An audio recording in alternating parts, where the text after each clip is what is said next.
The story begins more than 400 million years ago, when the world was still young and half-formed. Land was only beginning to taste life. The continents lay close to the equator, wrapped in damp heat, and the sky was a little thicker with carbon dioxide than it is today. The air carried the scent of rain and minerals, not yet the sweetness of flowers. Nothing larger than a fern reached the height of your knees. It was the Devonian period, a time when fish learned to walk, and life was preparing to breathe differently. Along the shorelines and river deltas, the first pioneers crept from water to land. They were arthropods, ancestors of insects, scorpions, and spiders. Their limbs, once made for swimming, found new use in crawling over mud that cracked in the sun. Each breath was a negotiation with the air. The early atmosphere was hostile, yet it promised space a world without predators, without competition. Those that adapted quickly would claim it. Among these small explorers were creatures we now call trigonotarbids. They were not yet true spiders, but the resemblance is clear even after hundreds of millions of years. Fossils show compact bodies divided into two main parts, 8 legs ending in claws, and a narrow waist joining the front and rear segments. Their exoskeletons were patterned with faint ridges, perhaps to anchor muscles or to store water against desiccation. They had book lungs, delicate folds of tissue for gas exchange, proof that air breathing had already begun. Yet they lacked spinnerets, those miraculous organs that would one day produce silk. Trigonotarbids hunted in silence through low vegetation, feeding on smaller arthropods that shared the same fragile ecosystem. They could sense vibration through the ground, feeling the approach of prey before seeing it. In their small bodies lay the design that evolution would refine for the next 500 million years. Patient movement, stillness, sudden precision. The land itself was changing under them. Plants evolved stems strengthened by lignin, growing taller and more complex. The first forests took root, spreading shadows across the soil. Shade created cool pockets of humidity, where tiny predators could thrive. The microclimates of moss and root gave birth to new opportunities for ambush and stealth. Nature was building a 3-dimensional landscape, and the early arachnids were ready to explore it. Slowly, the descendants of those trigonotarbids diversified. By the late Devonian, they were joined by the earliest true arachnids capable of silk production. Silk at that stage was simple, a secretion hardened by air, but it was revolutionary. The ability to anchor a dragline meant security. A fall from a branch no longer meant death. Each filament was a lifeline. The chemistry of silk is subtle. It begins as a liquid protein stored inside the spider's body, shaped by glands that differ in size and purpose. When pressed through the narrow ducts of the spinnerets, the molecules align into long chains, solidifying instantly when exposed to air. It is both stronger and more elastic than almost any natural fiber we know. To the first silk producers, it must have felt like discovering a new dimension of survival. Imagine that ancient forest under a pale sun. The air hums with primitive insects, mayflies, beetles, tiny wingless forms that skitter over bark. Somewhere in the leaf litter, a small arachnid releases a thread, lets it catch on a breeze, and climbs. The silk holds. The creature rises above the ground, supported by something invisible, yet unbreakable. This, perhaps, was the first moment of web building, more accident than intention, but enough to change everything. As the Carboniferous period dawned, Earth grew warmer and wetter. Swamps spread across continents. Oxygen filled the air at levels far higher than today, feeding insects so large that dragonflies spanned the size of birds. In this world of giants, the spider's ancestors refined their craft. Silk became specialized, some strands for structure, others for ensnaring prey, still others for wrapping eggs. Each adaptation multiplied their success. The fossil record from these ages is rare, but a few impressions tell the story. Fine threads preserved in coal seams, delicate outlines of spinnerets on shale. We can only imagine the colors of those first webs: silver under mist, gold under the rising sun. Each web was a hypothesis tested by evolution: how to capture energy from motion, how to translate air into nourishment. The earliest spiders that can be confidently called true members of the order Araneae appear roughly 315 million years ago. They lived among ferns and horsetails in the Carboniferous forests ecosystems dense with humidity and perpetual twilight. Fossils found in Scotland, such as Paleothalamosoensis, show spinnerets positioned on the underside of the abdomen, a feature that marks the lineage as unmistakably spider. Each pair of spinnerets could move independently, allowing control over the placement and tension of silk. This precision was the beginning of architecture. At first, silk was not for trapping prey. It served simpler purposes: building shelters, wrapping eggs, and creating draglines to prevent fatal falls. Yet in those forests, where insects drifted through air thick with moisture, the potential of silk as a weapon of patience was immense. A strand stretched between two twigs could stop a flying creature many times the spider's weight. The success of one accidental snare would have been enough for evolution to take notice. Over time, silk glands diversified. Scientists recognize at least 7 main types, each with unique chemistry. The major ampullate glands produce dragline silk, strong, non-sticky, capable of supporting the spider's body weight. Minor ampullate glands add reinforcing threads. Flagelliform glands create the elastic core of capture spirals, while aggregate glands coat them in glue droplets that shimmer like dew. There are also glands for wrapping prey, constructing egg sacs, weaving temporary shelters, and even producing alarm lines to sense intrusion. Each gland represents a separate evolutionary innovation, a new instrument in the orchestra of survival. By the early Permian, spiders had diversified into several major lineages. Some became ambush hunters, hiding beneath bark or inside burrows lined with silk.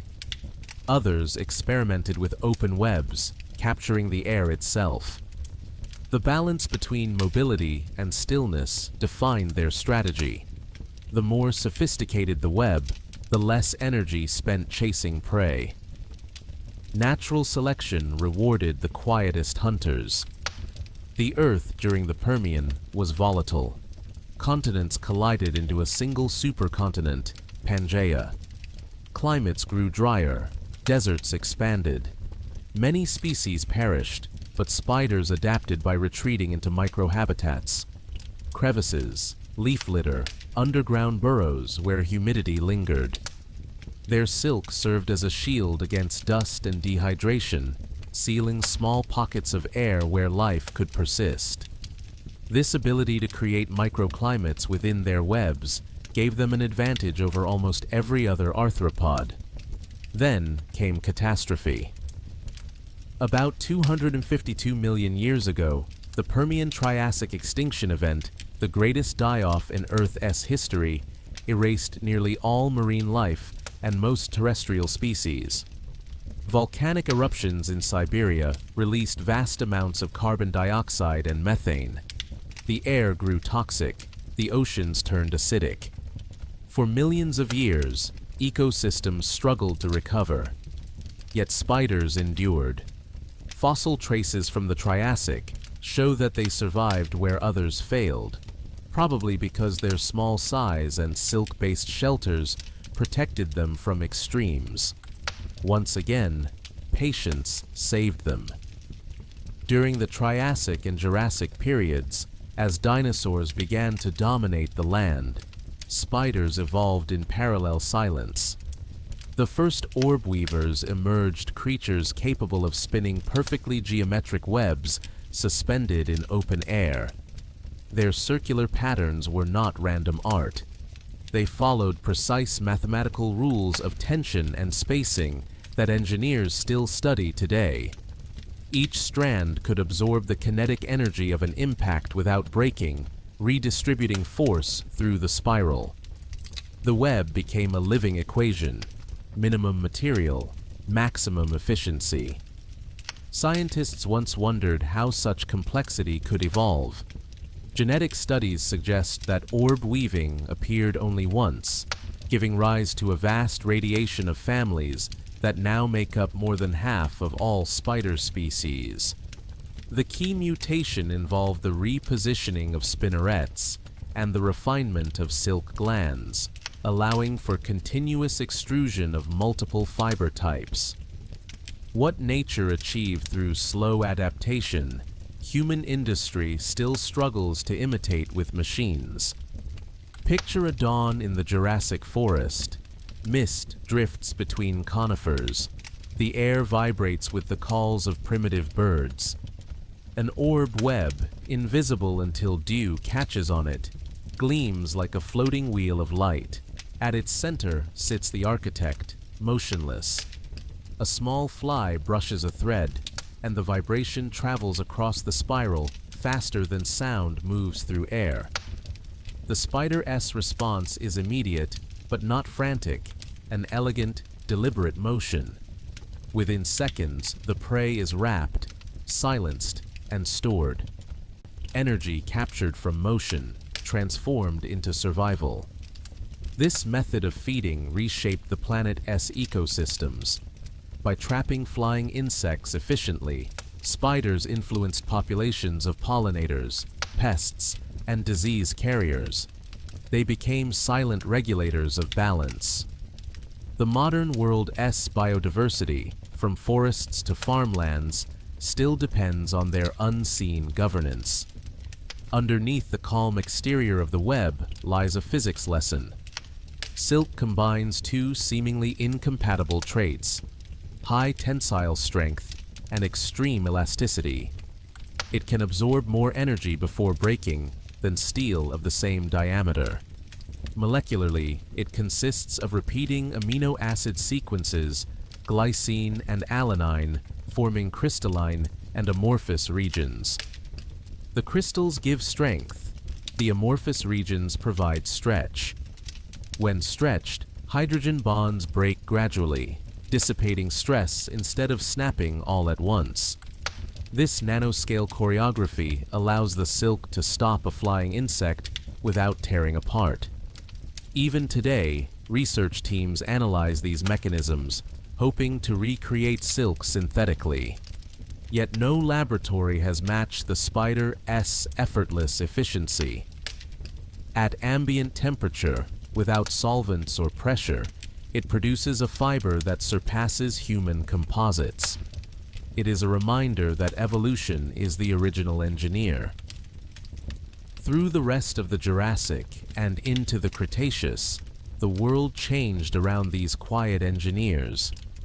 Flowering plants appeared for the first time, altering the air itself with pollen and scent. Insects multiplied to pollinate them, creating new abundance for the waiting webs. Each dawn brought another generation of flyers. Each dusk left behind the faint architecture of capture, glistening where the light touched dew. The balance between predator and prey became so tightly linked that when plants diversified, spiders diversified with them. Fossilized amber from this era preserves entire moments in miniature. A web suspended forever in golden resin, a tiny spider poised above a struggling gnat. In these frozen tableaux, we see behaviors indistinguishable from those of modern species, carefully placed threads, symmetrical patterns, and egg sacs spun with meticulous symmetry. By 100 million years ago, the form and grace of spiders were already perfected. Evolution had refined them, not replaced them.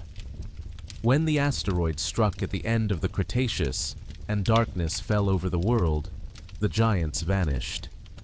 Dinosaurs, ammonites, and many mammals disappeared into the fossil record. But beneath the ash, in burrows sealed with silk, small bodies waited. In the safety of soil and stone, spiders endured another apocalypse. Their resilience lay in their scale and simplicity. They needed little to survive, just shelter, stillness, and time. When light returned, they crawled out again and rebuilt, one thread at a time. The Cenozoic era that followed was a time of renewal. Continents drifted toward their modern positions. Grasses spread across plains, and with them came new insects, locusts, bees, butterflies, each a different opportunity for the weavers. Spiders adjusted their strategies to fit the new world. Some shrank, becoming lighter to ride the wind on threads. Others grew heavier, stronger, suited to life on the ground. The web itself evolved too. Certain lineages abandoned the orb shape for funnels, sheets, or cobwebs, adapted to shadowed corners and caves. Others turned nocturnal, learning to rebuild each evening and consume the silk at dawn to recycle protein. Nothing was wasted, even art was sustenance. In that quiet evolutionary arms race, spiders never became the strongest or the largest, but they became some of the most efficient. Their metabolism, their design, their patience were tuned to a level of balance that larger creatures could not match. Every action, every pause, served a purpose. The mathematical precision of a web, the microsecond reflex of a strike, the ability to sense vibration across an entire structure, all were the result of steady adaptation shaped by physics and time. Under microscopes, the details become even more beautiful. The hairs on a spider's legs, called setae, detect vibrations smaller than a nanometer. Their eyes, though simple, are tuned to motion rather than color, perfect for a life lived in dim light.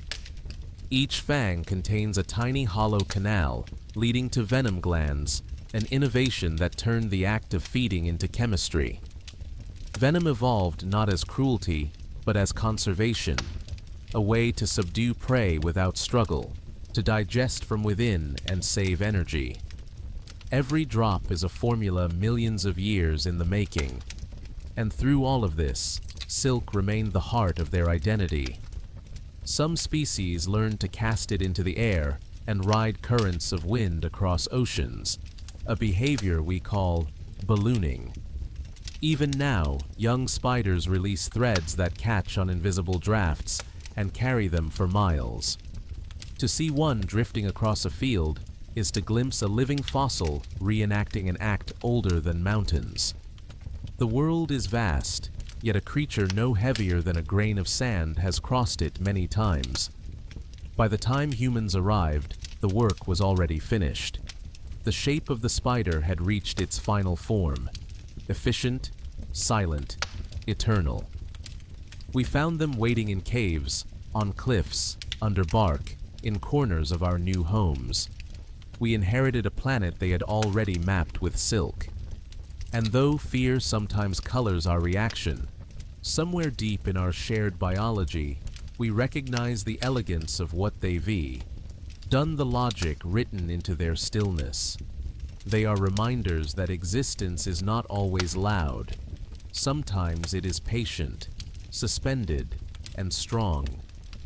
So if you look closely, perhaps in the quiet, hour before sleep, you might notice how every web in the morning light tells a history written without words.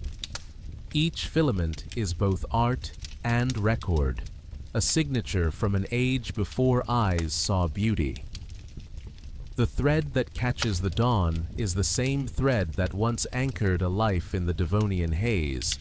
Through it, time itself becomes tangible, drawn into lines so fine that wind alone can play them like an instrument.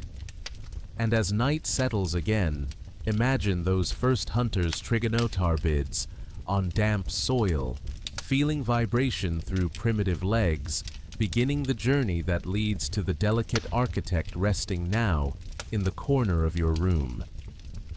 The distance between them is measured not just in years, but in the refinement of quiet mastery.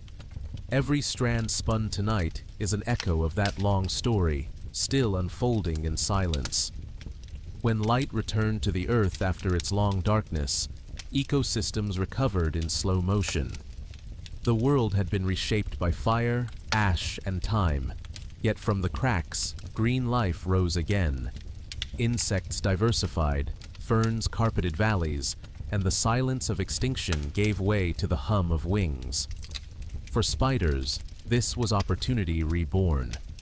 The survivors of the great die-off spread into the new niches that appeared, their descendants adapting to climates both hot and cold, dry and dripping. By the early Paleogene, about 60 million years ago, spiders were everywhere that life could be. The record trapped in amber tells the story clearly. Perfectly preserved webs, egg sacs, even strands of silk stretched across tiny fragments of forest. In some pieces, pollen grains cling to the threads, showing how webs shaped the flight paths of insects that carried the future of plants. The relationship between pollinator and predator became one of the hidden engines of ecology. To this day, spider predation still stabilizes insect populations that would otherwise overrun fields and forests. The smallness of spiders has always been their strength. They live where others cannot, in the thin spaces between bark and air, under stones, within the folds of leaves. They waste nothing. A single drop of water can sustain them. A captured gnat may feed them for days. Evolution favors such thrift. It ensures survival when the grander creatures falter. Some lines remain ground-bound: the megalomorphs, a group that includes tarantulas and trapdoor spiders. Their fangs point straight down. Their bodies are heavy, built for ambush. They dig burrows lined with silk that acts as both alarm and camouflage. At night, they rest just beneath a hinged door of soil and webbing, waiting for the faintest tremor. When prey passes, the door snaps open, and the hunt lasts less than a heartbeat. To watch such precision is to glimpse the efficiency of ancient design untouched by time. Other lineages became lighter and more agile: the araneomorphs, whose fangs cross like scissors. Their flexibility opened endless possibilities. Orb weavers, sheet weavers, cobweb spiders, crab spiders, jumping spiders. Each lineage perfected a different philosophy of motion. Some chased, some trapped, some deceived. The diversity we see today, more than 50,000 known species, grew from that divergence. Jumping spiders, for instance, traded silk for sight. Their forward-facing eyes, large relative to body size, grant them sharp vision and depth perception comparable to that of humans at short range. In laboratory tests, they can calculate distance before leaping, adjusting mid-air using internal hydraulic pressure that extends their limbs. The physics of the jump is a masterpiece: muscle and liquid power combining with exact timing, a biological equation solved anew every second. Their courtship dances, vibrant, rhythmic, deliberate, are among the most intricate in the arthropod world. Through color and movement, they communicate emotion without language. turning instinct into art. At the opposite extreme live the web architects, still devoted to silk. Every night, the orb weaver rebuilds its masterpiece, recycling the old by eating it and spinning the new from the energy reclaimed.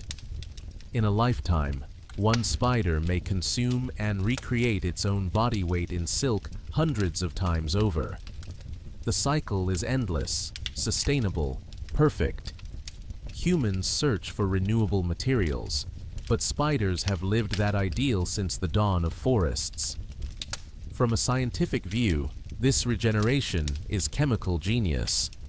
The amino acid chains in silk proteins can be dissolved, absorbed, and reassembled without losing structural integrity.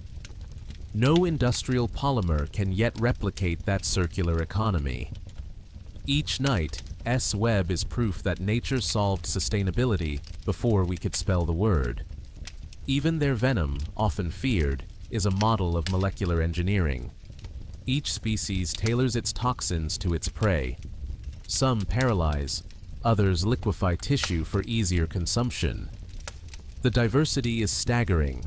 Thousands of peptides, each evolved for precision rather than power. Modern medicine studies them for painkillers, heart treatments, and even pesticides that spare mammals. Within fear lies utility, if we listen quietly enough. During the later Cenozoic, climates cooled, glaciers advanced and retreated, and spiders followed the shifting belts of vegetation. Their ballooning threads carried them across valleys carved by ice, colonizing lands newly exposed by retreating glaciers. Genetic studies show how populations diverged during these migrations, producing the mosaic of species we now see across continents. In some remote islands, entire families evolved independently, crafting new silks and strategies unknown elsewhere. Isolation bred creativity, as it often does. Modern spiders inherited the earth in miniature. They occupy nearly every biome from caves deeper than light to mountain peaks where air itself thins. Each adaptation tells a small story of patience. Antifreeze proteins that prevent freezing in alpine species, reflective scales that deflect desert heat, the ability to breathe through both book lungs and tracheae, switching as humidity demands. In the stillness of their posture lies a universe of subtle engineering. Look closely at one resting in its web after a night's work. The body seems motionless, yet within, hemolymph pulses through narrow channels, distributing oxygen without a heart in the human sense. The rhythm is hydraulic rather than muscular. When the spider extends its legs, it does so by increasing blood pressure each step, a controlled surge. This system allows for delicate movements that would be impossible with muscle alone. Even rest is an act of balance. Evolution, when viewed through the lens of spiders, appears less as a struggle and more as a meditation. Progress happens not through conquest, but through refinement, small adjustments repeated until they become elegance. Where other species crash and surge, spiders persist quietly, shaping the world thread by thread. To study them is to study endurance without aggression, mastery without noise. If one could move through time like the wind, drifting across epochs rather than hours, the changes would appear gentle. Forests would pulse in and out with the rhythm of the ice ages. Continents would breathe, expanding and drifting apart. And always, through every cycle, spiders would remain. Their form needed no revolution, only small refinements to meet each new environment. When mammals began to dominate the open plains, spiders followed. They built silken tripwires among grasses, where crickets leapt and beetles scuttled. When the first birds took to the skies, web builders shifted upward, staking claims among branches and reeds. A single strand could mean the difference between hunger and plenty, between lineage lost and lineage secured. Generation by generation, instinct became architecture, and architecture became inheritance. Silk itself diversified once more. Some orb weavers experimented with ultraviolet reflection. Their webs glowed faintly in wavelengths that many insects could see, mimicking the spectral signature of flowers. The deception lured pollinators directly into traps of light. Others, living in darker understories, evolved webs almost invisible, scattering light to vanish against the background.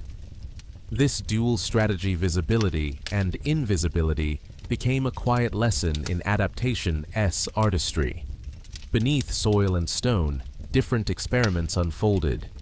Trapdoor spiders refined their hinges until the lids of their burrows sealed so tightly they could hold water. Wolf spiders evolved keen eyesight and speed, abandoning silk for agility. Their courtship became a dance of drumming legs, subtle vibrations that travel through the ground rather than air. Each pattern unique, each rhythm a message. I am of your kind. I mean no harm. Such gestures remind us that communication did not begin with words, but with movement and patience.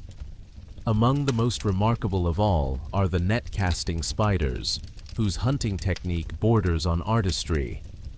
They hang, suspended between branches at night, holding a square web in their front legs like a fisher's net.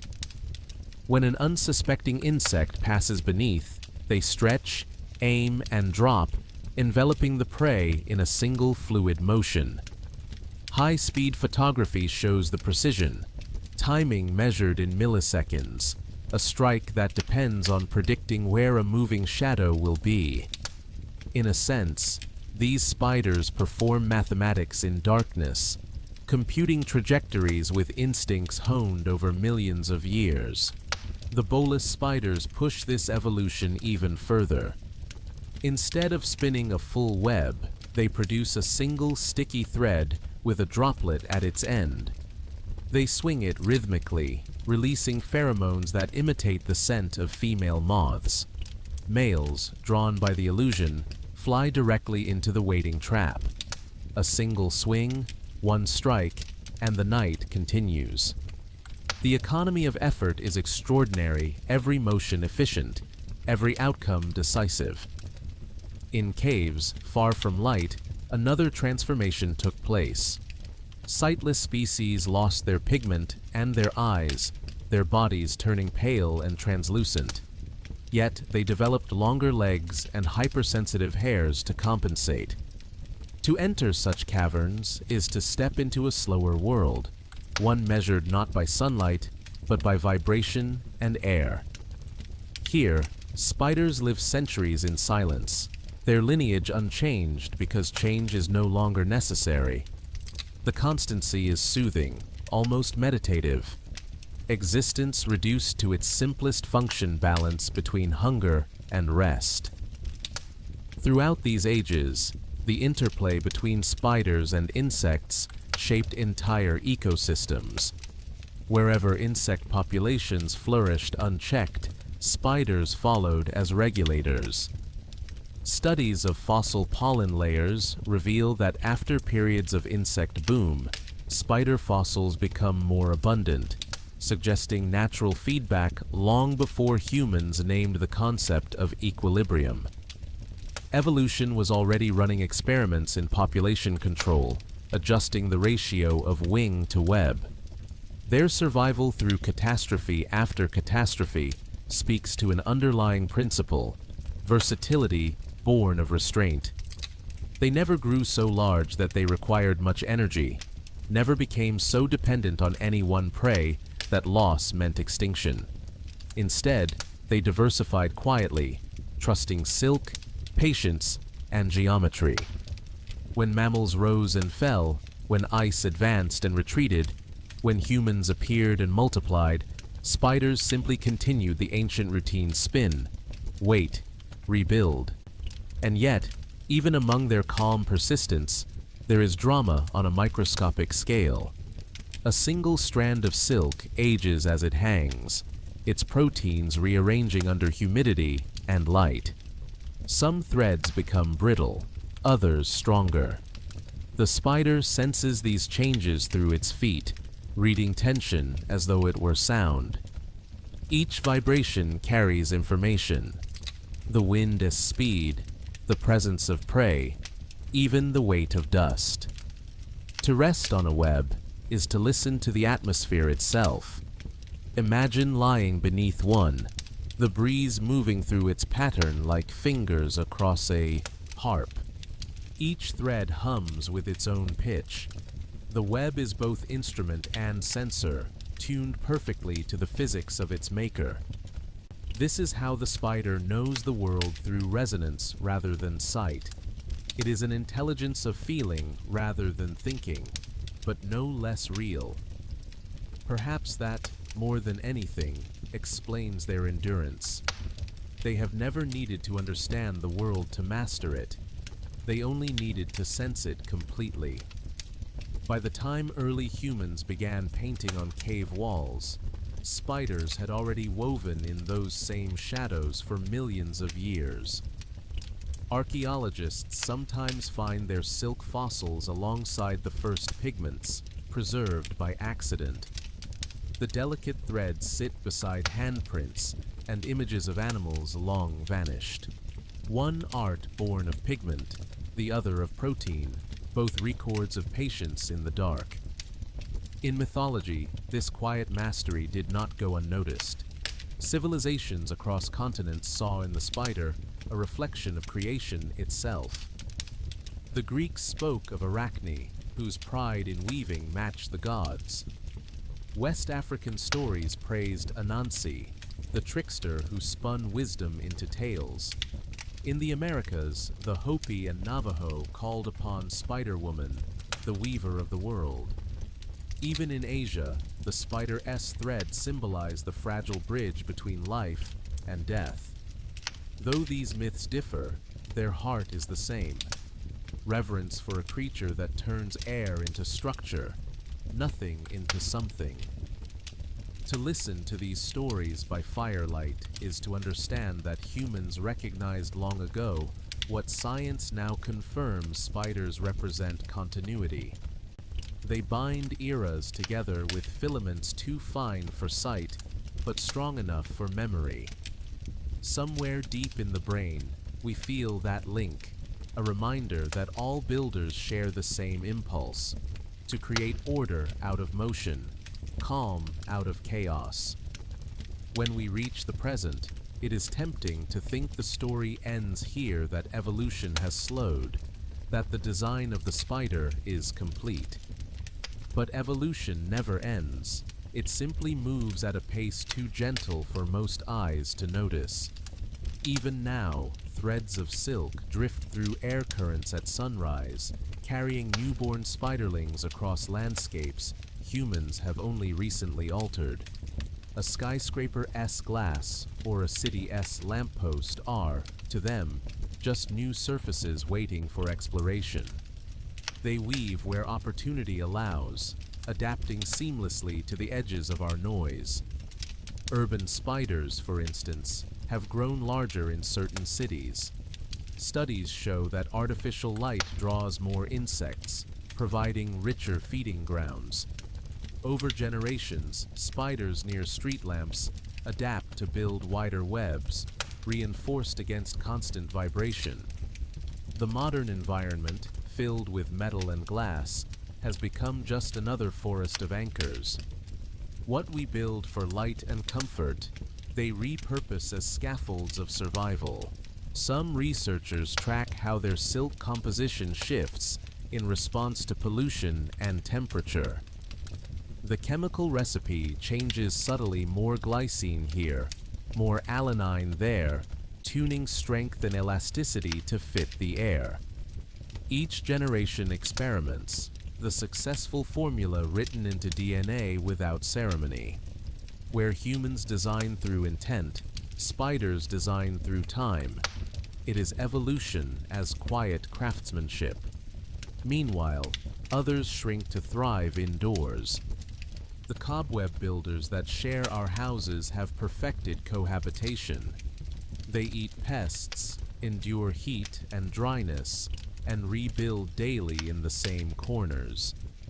Though we often brush away their work, they return without resentment, following a rhythm older than the walls themselves.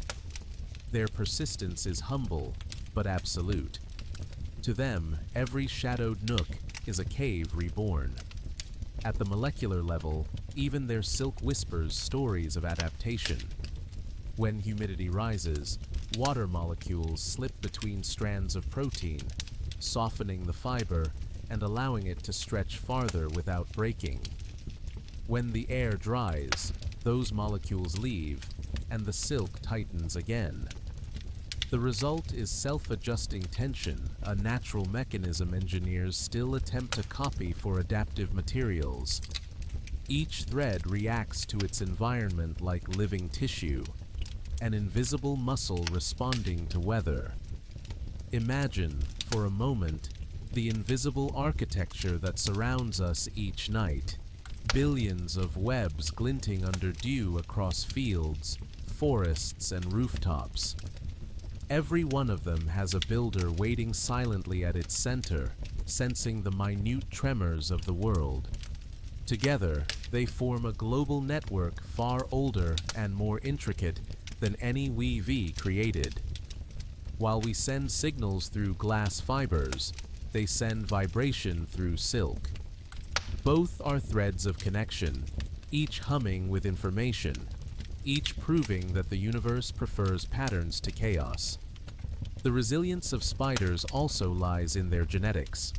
Sequencing of orb weaver genomes reveals massive families of silk genes, duplicated and diversified over eons. Some copies remain dormant, others awaken under stress, giving flexibility when the environment changes. This genetic redundancy acts like a library of blueprints, allowing rapid adaptation without starting from zero. Evolution has built them a toolkit for eternity. In the last few decades, scientists have learned that spiders are not solitary automatons as once thought. Some species, like Anolosomus eximius, live in colonies numbering thousands, their webs merging into great communal curtains spanning meters across. They cooperate in hunting and in raising young, a rare sociality among arachnids. Within those silky cities, each spider follows simple rules, yet together they form a system capable of complex decision-making. It is emergence in its purest form, a biological symphony conducted without a conductor. To watch them under moonlight is to glimpse another kind of civilization, silent, cooperative, endlessly rebuilding. Their webs move slightly in the wind, absorbing motion instead of resisting it. The colony breathes as one organism, adjusting to every gust, every drop of rain. It is a lesson we could all borrow, that strength often comes from flexibility, and harmony from quiet coordination. Even the solitary hunters embody a philosophy of patience. A wolf spider waits motionless for hours, responding only when a vibration matches the frequency of potential prey. That stillness is not emptiness. It is awareness sharpened to perfection. Neuroscientists have found that a spider's brain extends into its legs, each limb processing touch and tension independently. Intelligence, distributed rather than centralized. While humans carry thought in their skulls, spiders think through their entire bodies. Their perception is physical, immediate, continuous. At the scale of their world, a raindrop is a boulder, a breeze, a storm. Yet they move through it with precision, sensing the boundaries between danger and opportunity. The simple act of walking on a web requires controlling tension across multiple axes, adjusting dozens of filaments simultaneously. Every step is an act of calculation. If awareness were visible, a spider would shimmer like a web in sunlight, intricate, delicate, connected to everything around it. Now, as night deepens, picture a field at dawn. Thousands of webs stretch between blades of grass, each one catching the first light. From afar, they seem like mist, but up close you can see their order. Circles within circles, geometry resting upon geometry. Dew gathers on the threads, turning them into strings of glass. Somewhere within that silence, a single spider waits, its body still but its senses alive. It feels the world through trembling silk, hears the approach of day, and prepares to rebuild again. The story of spiders is not about dominance or drama. It is about endurance and grace. Their evolution reminds us that success does not always roar. Sometimes it hums quietly beneath leaves, invisible but essential. They ask nothing, yet they hold entire ecosystems in balance. If all spiders vanished tonight, insect populations would swell beyond control, crops would falter, disease would spread. The balance we take for granted depends on the patience of these tiny engineers. So when you next see a web glistening in the corner of a window, resist the urge to destroy it. Look closer. It is the latest line in a story that began before vertebrates walked the land. The builder behind it carries 400 million years of quiet evolution in her small body. She asks only to continue the ritual. Spin, wait, and rebuild when the wind takes her work away. In that rhythm lies a kind of wisdom, the acceptance that creation is never finished, that beauty can exist without permanence. As the world drifts toward sleep, so too does this story. The night hums softly with unseen motion, threads stretching and settling, holding the darkness together.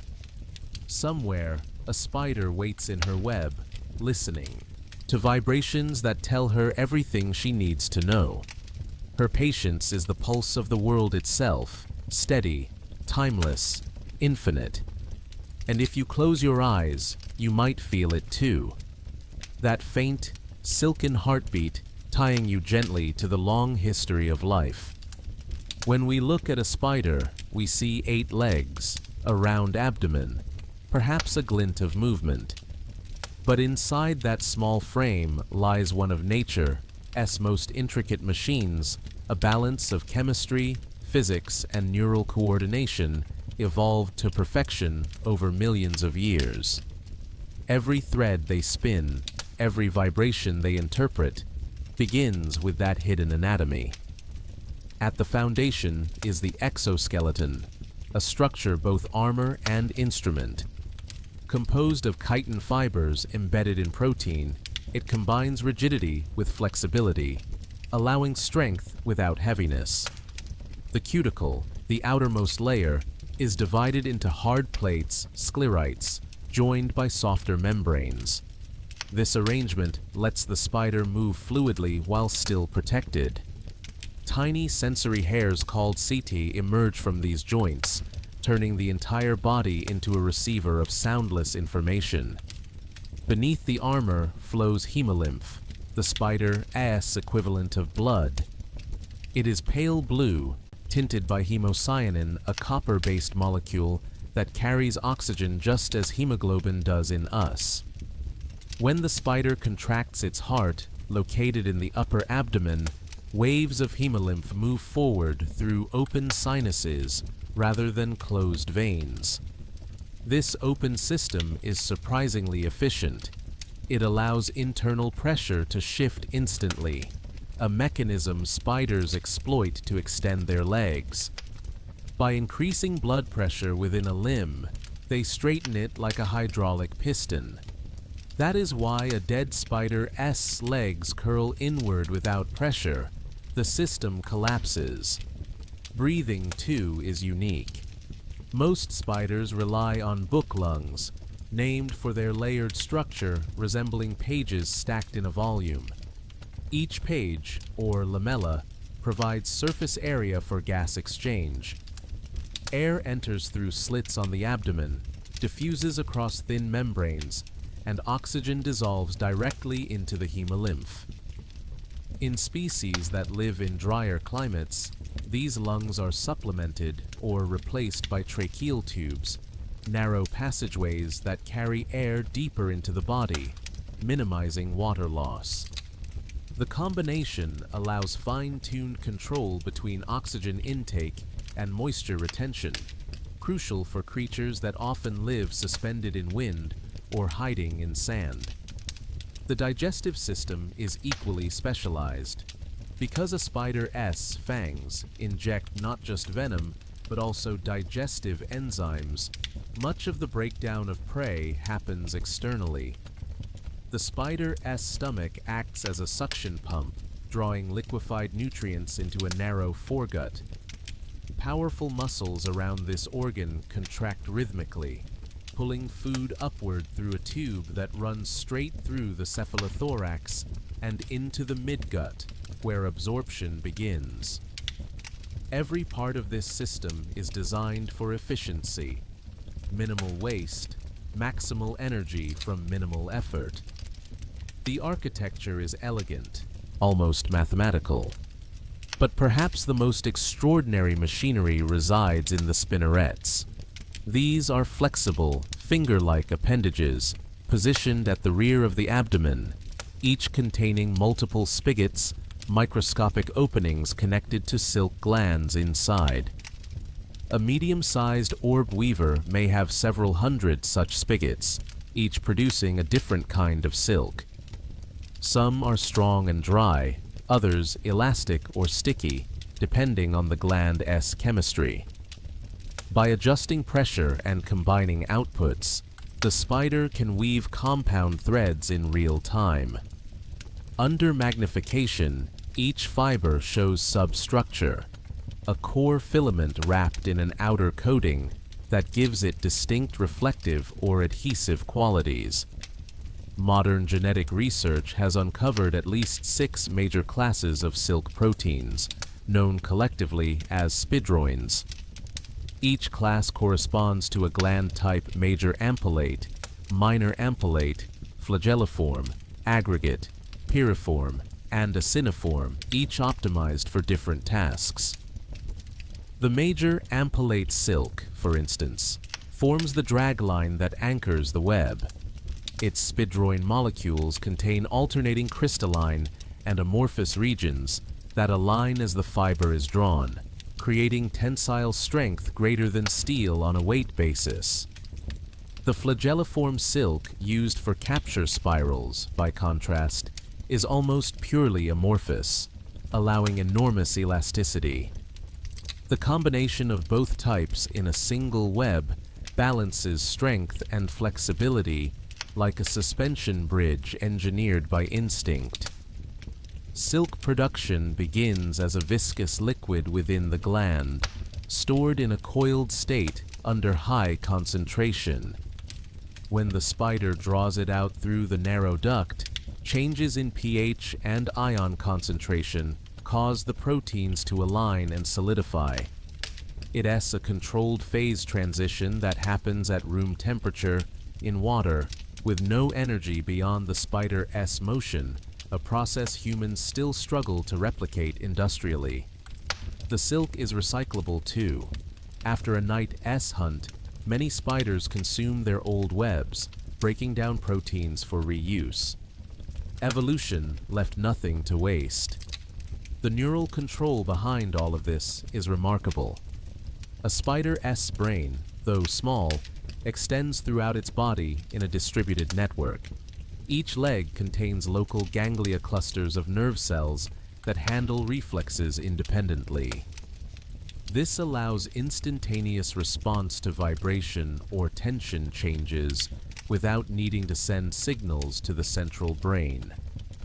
The result is an organism capable of reacting faster than its own consciousness can register, guided by a seamless integration of mechanical and neural feedback. To walk on a web is to think with one S entire body. Their eyes add another layer of sophistication. Most spiders have 8, though their arrangement and specialization differ among families. The principal pair, often called the anterior median eyes, provide acute vision and sometimes color detection. The secondary eyes handle motion and night vision, reflecting light from a layer of cells similar to a cat's tapetum. Lucidum. Jumping spiders stand apart. Their principal eyes have telescopic tubes and movable retinas that scan scenes in high resolution. Each flicker of movement is analyzed across multiple channels. A miniature optical computer evolved long before lenses were ground by hand. Communication, too, is sensory. Spiders lack ears, yet they hear through air and ground vibrations sensed by specialized hairs called trichobothria. These hairs are so fine that a single one can detect displacements smaller than the diameter of an atom. When air moves, even from the flap of a moth's wing several centimeters away, the hair bends, and the neuron at its base fires. For web builders, this becomes a kind of peripheral radar system, every strand of silk an extension of hearing. The entire web functions as an ear. Each tension shifts a syllable in a language of motion. If the world were stripped of sound, spiders would still converse fluently. Their medium is vibration, their alphabet frequency. Some species pluck their webs rhythmically to send signals warnings, courtship, boundaries. Others produce tremors on leaves or soil, patterns that mates can recognize even in total darkness. It is communication reduced to essence, efficient and elegant, a physics of understanding rather than a vocabulary. To appreciate how precise this vibration sense is, imagine standing in the middle of a stringed instrument the size of a forest. Every breeze, every falling leaf, every step of a beetle would send ripples through the lines around you. That is what the spider feels each night. Its body is tuned to those frequencies. It does not merely hear the world, it inhabits it. The web is not an object it builds, but a sensory field it lives inside. When scientists attach microaccelerometers to real webs, the readings show that a spider can distinguish the difference between a prey struggling, a gust of wind, and another spider's footsteps purely by pattern and rhythm. Some species exploit this ability to an astonishing degree. The golden orb weaver, for instance, builds webs that span meters. The silk's acoustic properties allow vibrations to travel faster along the radial threads than the spiral ones, effectively guiding information toward the center. This wave-guiding quality means that the spider knows not just that something has hit the web, but exactly where, how large it is, and in which direction it moved. Engineers studying this have begun to design tension-based sensors and soft robots that mimic the same principle, structures that feel their own movement. Within the spider's central nervous system, much of this information converges in a structure called the subesophageal ganglion, located beneath the esophagus. From here, neural tracts reach forward into the legs and backward into the abdomen.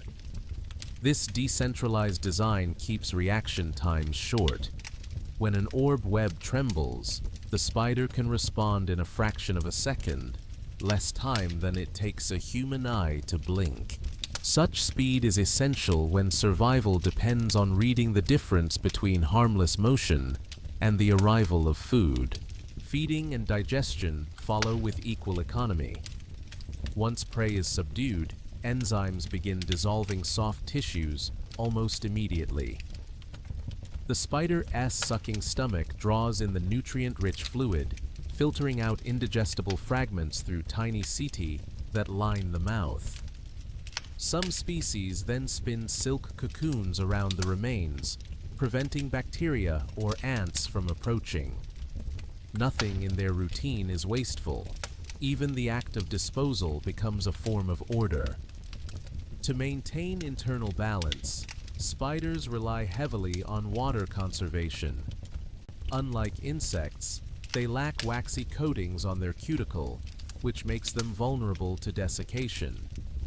Evolution compensated by giving them highly efficient Malpighian tubules, the excretory organs that remove nitrogen waste.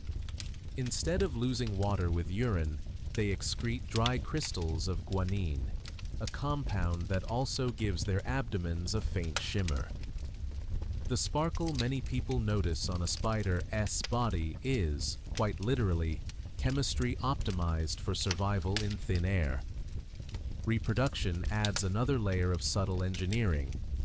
Males deposit sperm on a small web, then draw it into specialized appendages near their mouth parts called pedipalps. These pedipalps act like syringes, storing and later transferring sperm to the female during mating. The process requires delicate timing. Many males must perform vibrational courtship dances to assure the female that they are not prey. Each pattern of taps and pulses carries specific meaning. To watch it through vibration sensors is to witness an entire conversation in code. The genetics underlying this complexity are vast. Sequencing of spider genomes shows enormous expansions in gene families related to silk production, venom peptides, and sensory perception. Some orb weavers possess over a dozen distinct spidroin genes, each encoding a slightly different protein motif. Evolution favors duplication first, diversification second. A gene copies itself, one version maintains its old role, and the other mutates into novelty. Over millions of years, this gradual layering creates a biochemical palette broad enough to paint entire ecosystems in silk. Venom evolution follows a similar path. Each component, typically small peptides of 30 to 100 amino acids, targets specific ion channels in the nervous systems of prey.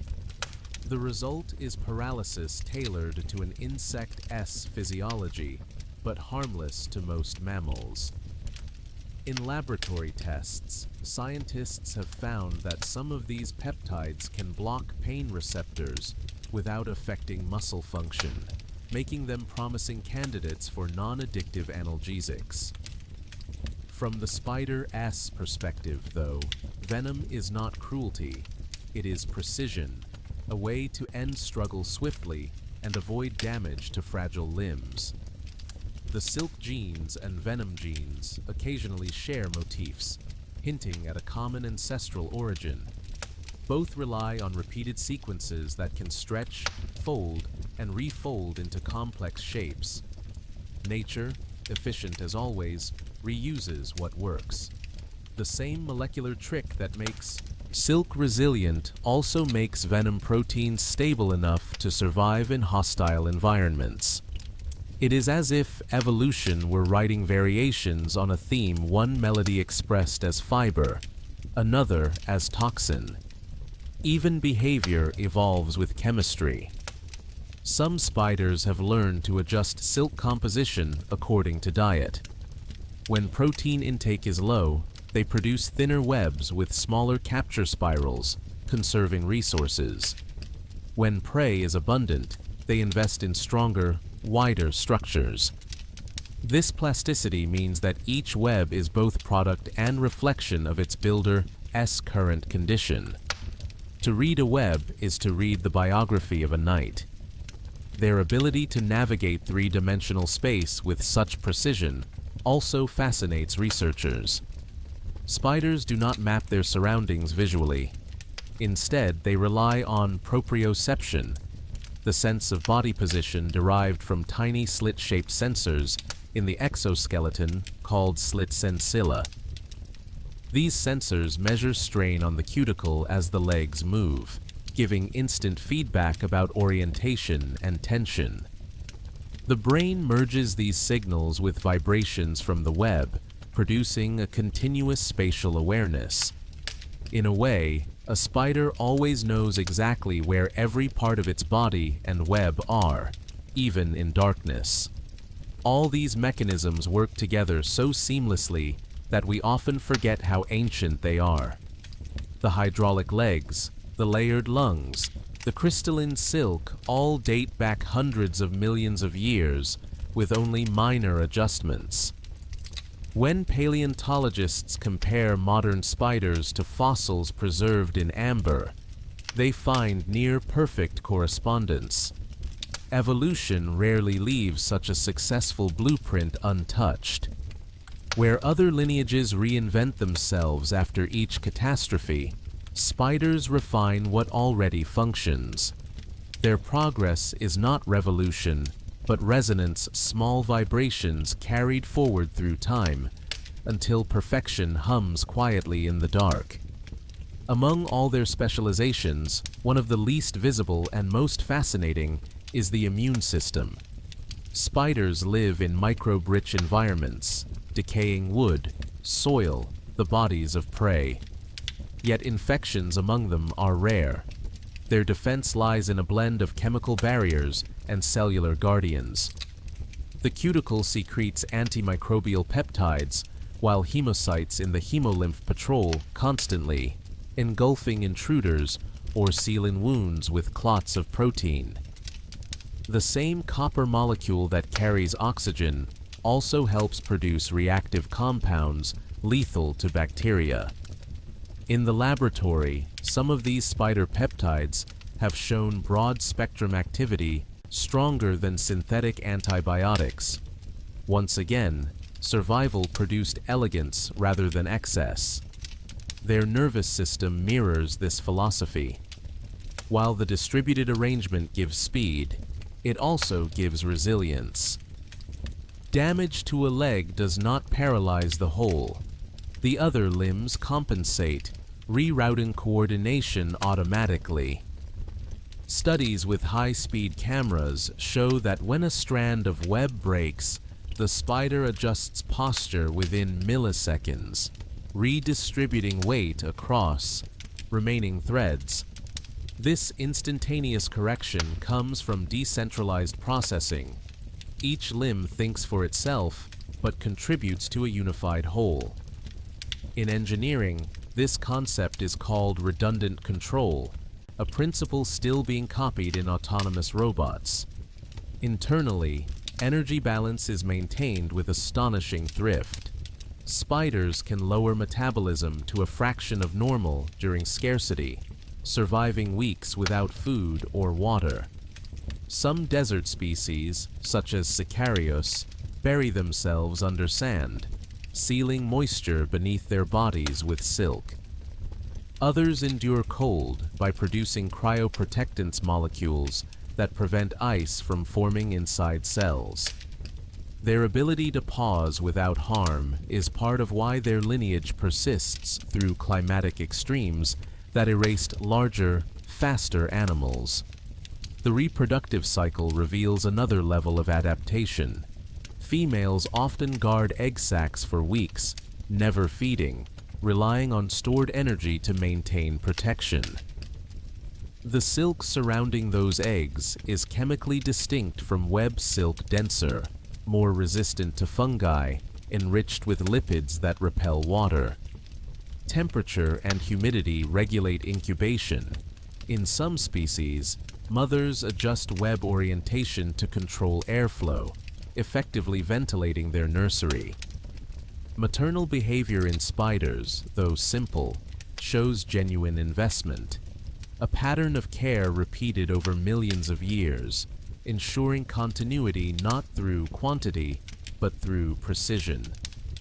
When spiderlings emerge, They disperse using ballooning the release of silken threads that catch wind and electrostatic fields, lifting them into the atmosphere. Instruments have recorded juveniles thousands of meters above ground, drifting like microscopic kites. The physics behind this flight are subtle. Earth's surface emits a weak electric field, and the silk, charged during extrusion, repels it slightly, generating lift. The phenomenon is gentle, invisible, but powerful enough to scatter spiders across oceans. In the deep fossil record, this ability explains how distant islands share related species despite vast separations by sea. The sensory repertoire that guides these travelers begins developing even before they hatch. Microscopic hairs on their legs respond to vibration long before the eyes open. The first sense of the world they experience is touch, not sight contact with the mother's silk, then with air. Every lesson about the world's structure is transmitted through vibration.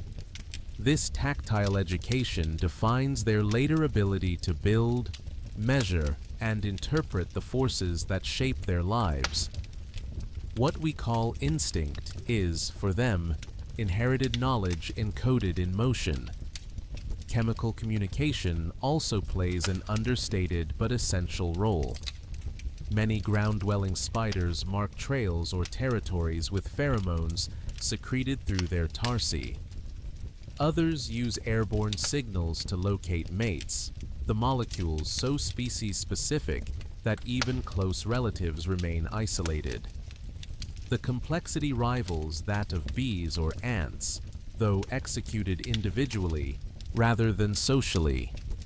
These cues orchestrate behavior without hierarchy, a decentralized chorus guided by scent and vibration. At the molecular scale, the same adaptive subtlety continues. Within the genome, transposable elements, segments of DNA that can move between locations, help generate diversity in silk and venom genes. Each movement is a small experiment, occasionally producing a novel trait that natural selection preserves. Over time, these mobile genes accumulate like brushstrokes, adding texture to evolution's canvas. The result is flexibility woven into heredity itself. Microscopy reveals how silk glands coordinate production. Inside each, epithelial cells line a long coiled duct filled with liquid spidroin. The transition from solution to fiber occurs along a gradient. The farther along the duct, the more ions removed, the more molecules align.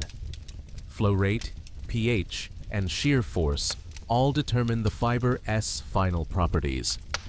Spiders adjust these variables consciously by altering abdominal pressure and spinneret movement. It is molecular manufacturing under neural control, a biochemical factory run on instinct. Because of this precision, silk has become an object of fascination beyond biology. Materials scientists attempt to replicate its dual-phase structure using recombinant DNA, inserting silk genes into bacteria, yeast, or even goats. While synthetic versions capture some mechanical properties, none reproduce the natural balance of strength, flexibility, and biodegradability. The secret seems to lie not only in chemistry, but in processing the way the spider draws the fiber. Every strand is a record of controlled transformation, liquid to solid, chaos to order. The study of spider vision, too, continues to surprise. Some nocturnal species possess light-sensitive pigments, capable of detecting wavelengths well into the ultraviolet, allowing them to navigate under starlight. Others modulate retinal sensitivity dynamically, using pigments that migrate within photoreceptor cells to adjust brightness. These adaptations keep their vision clear, even in flickering light. Researchers analyzing the neural circuits behind this system find parallels to motion detection algorithms in computer vision proof that biological solutions often precede technological ones by millions of years.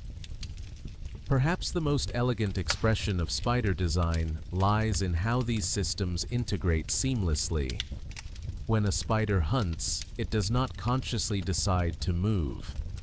Sensory input flows directly into motor output. A vibration triggers microcontractions in muscles, spinnerets adjust tension, and silk follows pattern, all in one continuous process. The organism behaves less like a machine issuing commands and more like a resonant network balancing forces.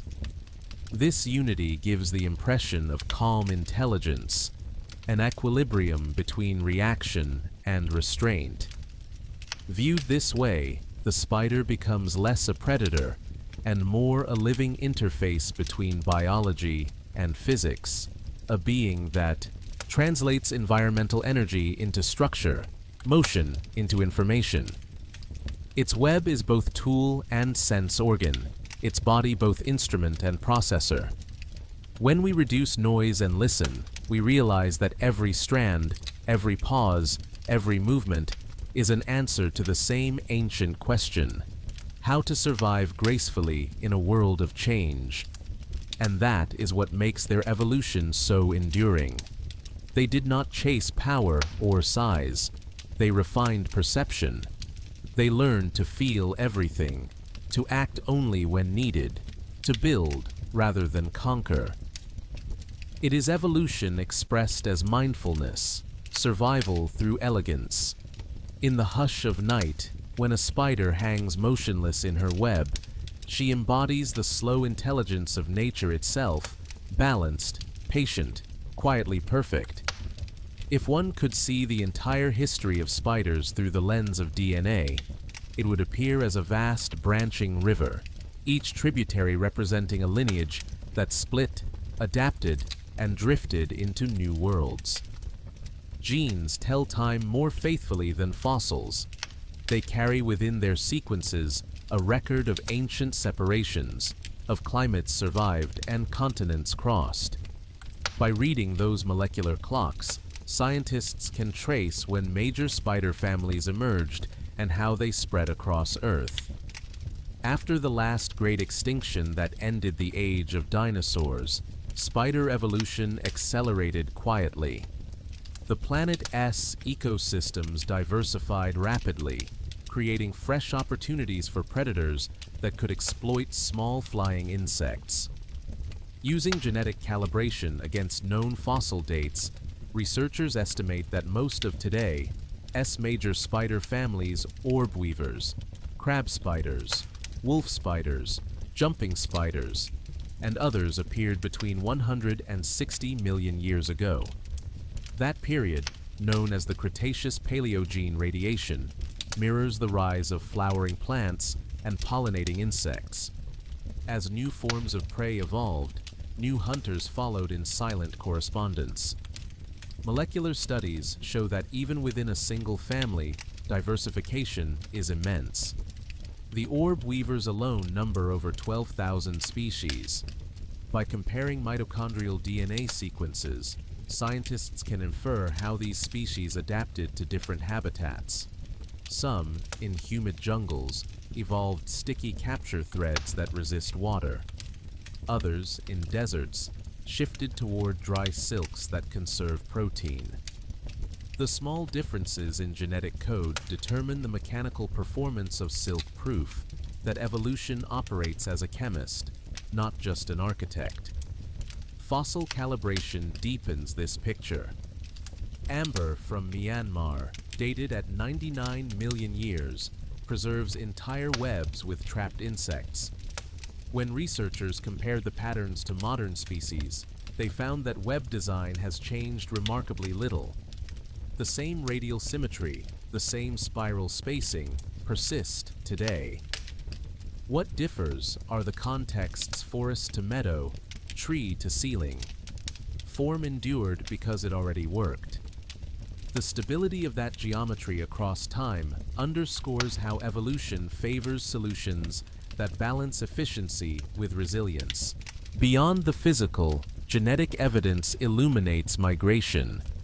When landmasses drifted apart, populations isolated on separate continents began accumulating mutations independently.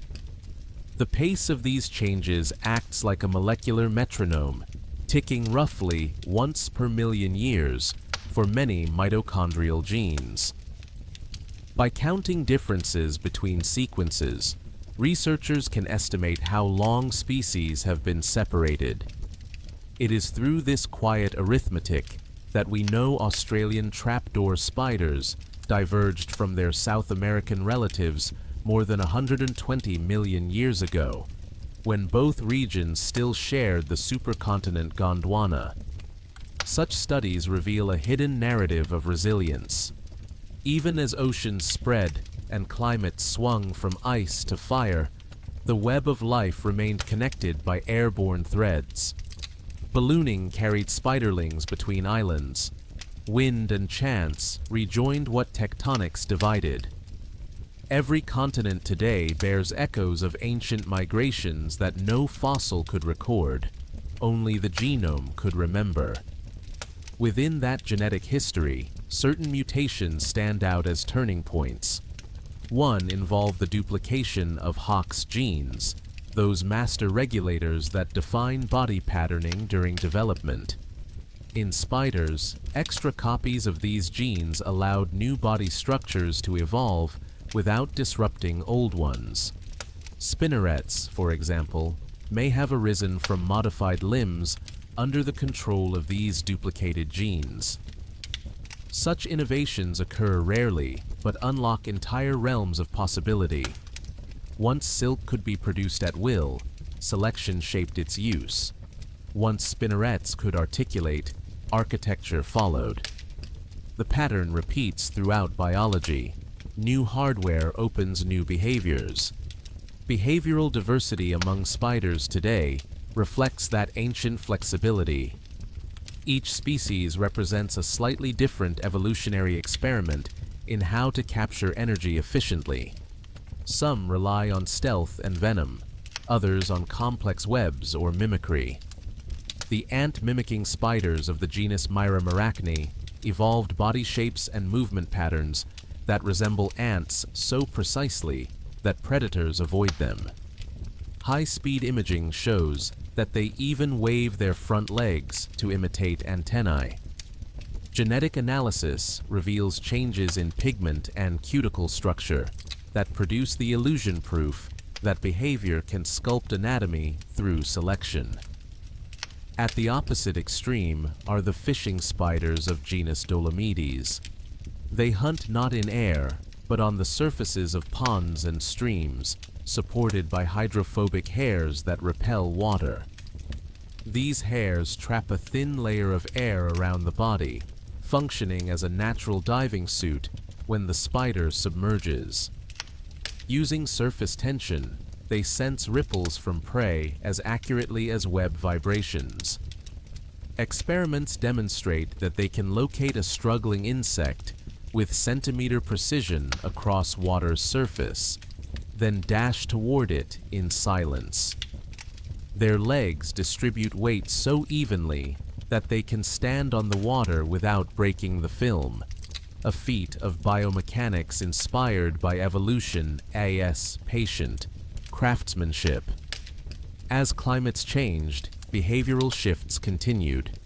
Spiders in windy environments evolved shorter, stronger webs. Those in still forests built larger, more delicate ones. Each adjustment followed the same logic balance between strength, energy, and probability of capture. In modeling simulations, biologists find that web geometry consistently maximizes prey interception for the least material cost. It is natural selection optimizing physics. Communication, too, diversified with behavior. In species that live communally, vibrations serve not only as alarms, but as coordination signals. When a large insect hits the shared web, multiple spiders converge in choreographed response, their collective movement dampening vibrations that might attract predators. This kind of emergent intelligence, complex patterns arising from simple rules, is seen in flocks of birds and schools of fish. But in spiders, it occurs through silk and touch rather than sight or sound. It suggests that awareness can emerge from connection itself. Mating rituals offer yet another window into evolutionary artistry. Male peacock spiders, for example, display brightly colored abdominal flaps, raising them in rhythmic dances to impress females. The patterns of these displays are genetically coded yet flexible, with local populations exhibiting unique dialects of motion. Females evaluate the symmetry and frequency of these dances, selecting mates that best express genetic health through coordination. The result is sexual selection as art. Performance evolved into ornament. Under infrared cameras, the subtle differences between successful and unsuccessful dances become apparent movements timed to microseconds, chosen by natural preference over millennia.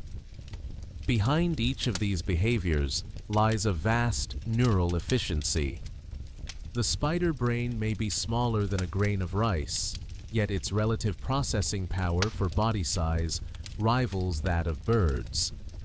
Neural recordings show specialized circuits for pattern recognition, spatial mapping, and even rudimentary decision-making. Jumping spiders, for instance, plan routes to reach prey, choosing indirect paths that require detours and waiting actions once thought beyond instinct. They perform mental modeling of space, predicting unseen outcomes. To witness that in a creature so small is to understand that intelligence is not a matter of scale, but of design.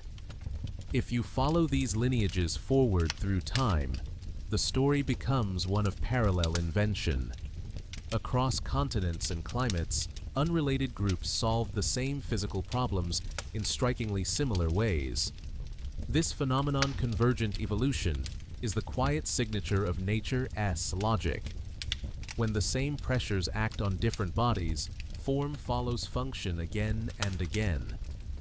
One of the clearest examples lies in web design. Orb webs evolved independently at least twice, perhaps 3 times.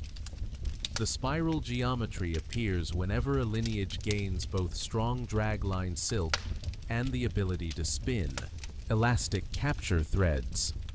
The pattern's efficiency is so universal that it re-emerged after extinction events as if the blueprint were coded into physics itself. Mathematical modeling shows that a properly proportioned orb intercepts flying insects with minimal material. A near-perfect solution that evolution rediscovers whenever conditions allow. The variety within this basic plan reveals subtler refinements. Some tropical orb weavers build vertical nets designed for night-flying moths.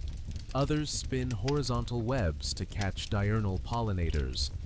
Certain species incorporate stabilimenta zigzag bands of thicker silk, whose purpose has long been debated. They may reflect ultraviolet light, warning birds away or luring insects that mistake them for flowers. Experiments using artificial webs confirm that stabilimenta can both attract and deter, depending on the context. Adaptation is not fixed. It flexes like silk itself. Beyond geometry, web placement obeys ecological mathematics. Researchers mapping webs across forest strata find consistent spacing patterns that maximize prey capture without overlap. A living tessellation that divides airspace efficiently. Each builder adjusts to the vibrations of its neighbors, keeping distance by feel. This spatial organization resembles how trees distribute leaves to catch sunlight, a convergence of strategies across kingdoms. Nature values coverage without crowding. The physics of silk interaction adds another layer. When a fly collides with a thread, energy disperses through the web as waves that spiral outward and reflect inward. High-speed footage shows that the entire structure flexes like a trampoline, absorbing impact before returning to shape. Engineers studying these dynamics describe the web as a tensile network with variable damping, an energy dissipation system far more sophisticated than rigid nets. The spider, positioned at the hub, reads this choreography through its legs, interpreting pattern, frequency, and decay time to identify species and size of prey. Each tremor is information. Predation strategies outside of web building show the same elegance. The Portia spiders, members of the jumping spider family, specialize in hunting other spiders. Their intelligence borders on eerie. In laboratory mazes, they plan detours that require losing sight of prey for minutes, memorizing routes, and acting on mental maps. When attacking a web-dwelling victim, they pluck at the silk with deliberate rhythms to mimic the vibrations of trapped insects, luring the host closer. These patterns vary by target species, suggesting learned behavior refined through experience. Neurophysiological studies indicate that Portia's brain allocates a large portion of neurons to vision and motion, prediction evolution concentrating cognition where it matters most. Elsewhere, the spitting spiders of genus Cytodes evolved a different weapon. They eject twin streams of sticky silk mixed with venom, propelled from glands connected to the fangs. The jets crisscross in midair, forming an adhesive net that hardens instantly on contact. Motion analysis reveals synchronization down to milliseconds between fang movement and abdominal compression. No larger predator matches this combination of chemical and mechanical precision. Each attack is a miniature experiment in fluid dynamics. The environmental limits of these hunters extend astonishingly far. In high-altitude Andes caves, small lycocyte spiders endure freezing nights by supercooling their body fluids below zero without ice formation. In deserts, others regulate temperature by raising the body on extended legs, minimizing surface contact with hot sand. Some weave silken canopies over burrow entrances to trap cooler air. Every adaptation is local, specific, and reversible when conditions change. Such flexibility underlies their survival through all geological eras. Wherever they live, spiders interact intimately with insects, forming evolutionary feedback loops. The diversification of web designs paralleled the rise of insect flight. Improvements in aerial agility spurred stronger, finer silk. Chemical mimicry between spiders and their prey also evolved reciprocally. Crab spiders that ambush on flowers emit scents matching the blossoms, deceiving bees' olfactory receptors. Over time, plants join this dialogue, some producing shapes or colors that deter predatory spiders to protect pollinators, others attracting them to reduce herbivory. The web of coevolution stretches far beyond silk. Venom composition tracks similar arms races. Comparative proteomics shows that prey specialization drives diversification in toxin genes. Species feeding on ants evolve neurotoxins that exploit their sodium channels. Those targeting flies produce enzymes tuned to arthropod chitin. Selection acts faster on venom genes than on almost any other category in the genome. The result is a chemical arsenal that adapts generation by generation, keeping pace with the defenses of prey. From the perspective of molecular evolution, every drop of venom is a living record of competition's rhythm. Behind all this diversity lies a unifying principle: efficiency. Spiders rarely expend energy they cannot recover. Their resting metabolic rate ranks among the lowest for active predators, yet their capture success remains high. They do not chase, they wait. When movement occurs, it is purposeful, brief, exact. The hydraulics of their limbs store elastic energy like springs, releasing it in sudden bursts. Measurements of jumping spiders show power outputs approaching those of vertebrate muscles many times larger. It is minimalism, perfected through natural selection. From a physiological standpoint, the efficiency extends to reproduction.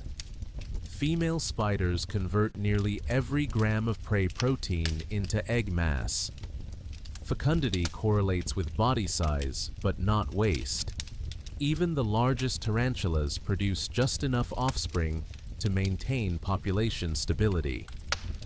Their long lifespans, up to 20 years in captivity, offset low reproduction rates, balancing ecosystems without boom or collapse. Such equilibrium illustrates evolution as quiet arithmetic of energy. In the modern biosphere, spiders play roles we still struggle to quantify. Ecologists estimate that all the world's spiders together consume between 400 and 800 million tons of insects annually, roughly the same biomass humans harvest from fisheries each year. This invisible predation stabilizes food webs, controlling outbreaks that could devastate crops and forests. Remove spiders from any ecosystem, and imbalance follows swiftly. Yet they ask for nothing beyond the space to spin. At the genetic scale, their adaptability continues to unfold. Comparative genomics across multiple families reveals signatures of positive selection in genes related to sensory perception and silk elasticity. Mutations enhancing environmental responsiveness persist. Those adding unnecessary complexity fade. It is evolution's version of editing, trimming excess, polishing what works. Over millions of years, this editing shapes not only morphology, but behavior. The same selective calm visible in how they move, build, and wait. All of these mechanisms, genetic variation, convergent design, behavioral refinement, compose a story of resilience without hurry. The spider does not race toward dominance. It perfects the art of balance. Its long history is a meditation on feedback, patience, and precision. When biologists trace lineages, they find a pattern that mirrors the rhythm of the web itself. Radiating threads that connect back to a common center, stable yet flexible, ancient yet alive. To understand the reach of spiders' success, one must look not just at where they live, but how they live within each environment. On every continent except Antarctica, they have tuned their biology to local rhythm. In tropical forests, humidity softens silk. Webs there must be rebuilt nightly before droplets deform their geometry. Field studies show that these spiders digest their old silk each dawn, recycling amino acids so efficiently that no measurable nitrogen is lost between builds. It is nutrient economy written into daily ritual. In temperate climates, orb weavers time reproduction to the shortening of days. Photoreceptors in their simple eyes detect the ratio of daylight to darkness, triggering hormonal shifts that lead to egg production. The eggs themselves overwinter in insulated sacs, their development paused by antifreeze proteins. Come spring, spiderlings hatch synchronized with the first bloom of flying insects. The precision is astonishing. Metabolic clocks calibrated to celestial cycles, maintained generation after generation without conscious awareness. In arid zones, adaptation becomes architectural. Ground-dwelling spiders construct silken domes that condense dew from morning fog. Water droplets collect and slide inward along hydrophilic threads, gathering in small reservoirs where the spider can drink. Thermographic imaging reveals temperature differences of several degrees between the inside and outside of these shelters, a microclimate engineered molecule by molecule. The principle has inspired biodesigners developing passive water harvesters for deserts. The spider remains teacher as much as predator. Even in extreme cold, life persists. Arctic species such as Alopicosa mariae enter a state of cryogenic dormancy during polar night. Their cells produce glycerol and trehalose, sugars that lower the freezing point of bodily fluids. When thaw returns, metabolism resumes within minutes, no tissue damaged. These biochemical tricks have drawn attention from cryobiologists seeking safer organ preservation methods. Evolution had already tested what laboratories still attempt. The sheer variety of habitats occupied by spiders has created a continuous experiment in adaptation. Island populations demonstrate this most clearly. On isolated Pacific atolls, single ancestral species have radiated into dozens of forms, each specializing in a unique ecological niche. Canopy hunters, sand dwellers, cave weavers. Genetic sequencing confirms rapid divergence rates mutation, guided not by distance, but by opportunity. Where space is small, innovation accelerates. Evolution favors creativity when borders close. One extraordinary outcome of such isolation is the emergence of cooperative species. In the tropical Americas, communal spiders weave vast interconnected webs stretching across trees like living fabrics. Each colony may contain tens of thousands of individuals. They share prey, repair damages, and defend collectively against intruders. The behavior challenges the traditional view of spiders as solitary. It suggests that under stable conditions, even creatures of instinct can evolve social systems when cooperation offers efficiency.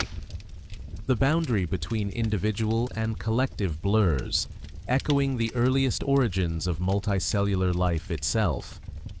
At microscopic scale, every thread in these communal webs reveals subtle variation. Proteomic analysis shows that silk composition differs slightly among individuals, giving the network a gradient of tension. This variation distributes stress more evenly, preventing catastrophic failure. It is emergent engineering achieved through diversity rather than uniformity, a principle mirrored in human architecture and economics alike. Nature's lesson repeats. Stability arises from variation, not sameness. The evolutionary future of spiders continues quietly in the background of our modern world. Climate change, habitat loss, and urban expansion alter their ranges, yet they adapt faster than most realize. Urban ecotypes already differ genetically from their rural counterparts, favoring tolerance to vibration, light, and pollutants. Some city-dwelling species time egg hatching to coincide with artificial light cycles rather than sunrise. Others exploit constant warmth from buildings to extend breeding seasons. These shifts occur in decades, not millennia, a reminder that evolution never sleeps. What fascinates researchers most is how these rapid adjustments occur without visible alteration of form. The blueprint remains ancient, only regulation changes. Epigenetic mechanisms, chemical tags on DNA that control when genes activate, allow spiders to fine-tune responses within a single generation. If food grows scarce, gene expression for silk proteins decreases. If humidity rises, water-resistant peptides increase. The genome acts not as a rigid script, but as a responsive score, the spider a musician interpreting it differently each night. Co-evolution with humans has also taken surprising turns. Some spiders thrive precisely because of us. House-dwelling species like Parasteatoda tepidariorum have followed humanity across continents, riding cargo and building webs in corners of civilization. Their population genetics reveal founder effects that mirror our trade routes. They are accidental chroniclers of globalization. In turn, we study them as model organisms for developmental biology, their transparent embryos revealing the choreography of cell division and pattern formation. The relationship, though unspoken, is reciprocal. We offer shelter. They offer knowledge. Modern science continues to uncover secrets hidden within silk and venom. Transcriptome sequencing mapping which genes are active in different tissues has revealed that many silk genes express in glands once thought unrelated. Venom peptides show potential for treating chronic pain, cardiac arrhythmia, and even cancer by targeting specific cellular pathways. Each discovery reaffirms that evolution's tools are versatile beyond imagination. The same molecule that subdues prey can soothe suffering when understood correctly. Yet for all our analysis, the essence of spiders defies reduction. They remain both simple and infinite, each individual carrying the sum of deep time in a body no larger than a coin. The more we study, the more coherence we find. Chemical, mechanical, behavioral, genetic, all tuned to one purpose: balance. A spider embodies equilibrium so completely that every part supports every other. The physics of silk sustains the ecology of forests. The patience of waiting stabilizes the chaos of insects. The restraint of feeding preserves the abundance of prey. Each thread ties world to world. If you imagine zooming out from the minute dance of molecules to the vast networks of ecosystems, you would see a planet subtly patterned by these weavers. Webs glint over meadows, under leaves, between buildings, catching light in the same geometry that once shimmered in Devonian forests. Through those threads, energy flows, connecting past to present. The spider's story is not a line of ascent, but a circle. Creation, decay, renewal, again and again, like breathing. And perhaps that is why their evolution feels peaceful rather than dramatic. It is continuous, unhurried, precise. The silence that surrounds them is not emptiness, but focus, the quiet hum of systems in perfect calibration. To watch one rebuild its web after the wind is to witness an ancient rehearsal of persistence. To fall asleep to that rhythm is to rest inside the same balance that has steadied life for hundreds of millions of years. Inside every spider lies an engineer. Its blue blood flows through chambers that measure pressure and angle. Every leg a piston, every joint a hinge. To move is to solve a problem in physics, yet the spider solves it without thinking. It is automation perfected by time. Motion begins with rhythm. Unlike most animals, spiders extend their legs not with muscles that push, but with fluid that flows. Contraction in the body cavity increases hemolymph pressure, forcing a limb outward. Relaxation lets it fold back in. This hydraulic motion grants them the power to leap, climb, and suspend their bodies with almost no effort. The system is silent, precise, and self-balancing. Each movement counterweighted by its opposite. Engineers studying microactuators imitate this principle in soft robotics, using liquid pressure rather than gears to produce delicate motion. Muscle still plays a role. Within the legs, Bundles of striated fibers anchor to the inner cuticle, contracting when calcium ions flood their membranes. The process mirrors that of vertebrate muscle, but occurs on a finer scale, generating quick bursts rather than sustained strength. The balance between hydraulic extension and muscular flexion allows energy storage. A spider can preload tension like a drawn bow, releasing it suddenly in a jump. High-speed footage shows that the takeoff of a jumping spider lasts less than 5 milliseconds. Beneath that still exterior is kinetic potential coiled and waiting. Each foot ends in tiny claws, flanked by adhesive hairs. These microstructures, called scopulae, are covered in thousands of flattened tips that adhere through van der Waals forces the same molecular attraction that lets geckos climb glass. The adhesion is reversible. A shift in angle breaks the bond instantly. This allows spiders to walk upside down or along silk threads without slipping. Under electron microscopes, these hairs resemble fields of miniature leaves, increasing contact area without adding weight. Again, nature chooses elegance over excess. The nervous control that coordinates these mechanisms is astonishingly efficient. A spider's neural circuits operate on sparse coding, few neurons firing precisely rather than many firing redundantly. Signals travel along axons sheathed not in myelin, as in vertebrates, but in insulating glial cells that maintain speed with minimal energy. Electrophysiological studies of jumping spiders show that visual information moves from the retina to motor centers in under 40 milliseconds, enough for them to track moving prey with uncanny accuracy. Their small brains do more with less, proof that intelligence is often a matter of optimization, not size. That efficiency extends to sensory integration. When a vibration reaches the leg, mechanoreceptors transduce it into electrical pulses that merge seamlessly with visual data.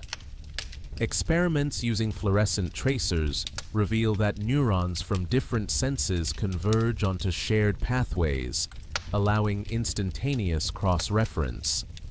The spider hears motion and sees vibration at the same time, forming a composite picture of the world built on correlation rather than abstraction. It is perception woven like a web, each input a strand reinforcing another. At the molecular level, silk remains their masterpiece. Physicists studying its elasticity discovered that each fiber acts as a supercontracting polymer. When humidity rises, it shortens, pulling the web taut. This keeps tension constant through rain and dew, maintaining sensitivity. The secret lies in the dual-phase structure of spidroin proteins. Within every fiber, crystalline V-sheets alternate with amorphous coils. Stretching unfolds the coils while leaving crystals intact. Releasing allows refolding. The result is a reversible spring that stores energy without fatigue. Tests show silk can stretch 5 times its length and return perfectly. No synthetic polymer yet matches this combination of resilience and self-repair. Even the gloss that catches morning light has purpose. The outermost layer of silk, rich in lipids, repels water and reduces reflection in ultraviolet wavelengths, making webs nearly invisible to insects. Under polarized light, the strands display iridescent bands created by nanostructured interference, similar to butterfly wings. These optical effects are byproducts of strength, yet they add beauty function crystallized as art. Researchers trying to reproduce silk face a paradox. The proteins can be expressed in bacteria or yeast, but spinning them into fibers with natural strength requires reproducing the spider's subtle mechanical draw. Inside the gland, the solution flows through a narrowing duct where shear forces align molecules precisely. At the exit, acidity changes and water is removed, locking the structure. Attempts to mimic this in the laboratory rely on spinning through capillaries under controlled pH gradients, but the result remains weaker than the original. Evolution S workshop still outperforms ours by orders of magnitude. Biophysicists map the fiber S response under stress using X-ray diffraction.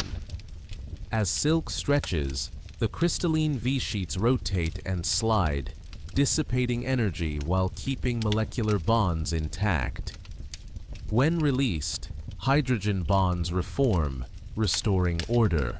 The process resembles breathing at a molecular scale: expansion, relaxation, recovery. This dynamic stability explains why a web can withstand repeated impacts without failure. It is not rigid, it yields to survive.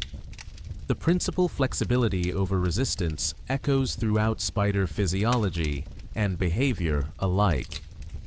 Neuroethologists studying locomotion have uncovered similar harmony.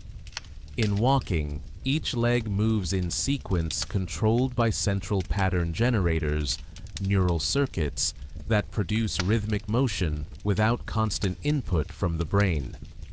These generators adjust automatically to feedback from stretch receptors. If a thread sags or a surface tilts, stride length and force change instantly. Robots designed on this model maintain stability over uneven terrain, using algorithms derived from spider gait dynamics.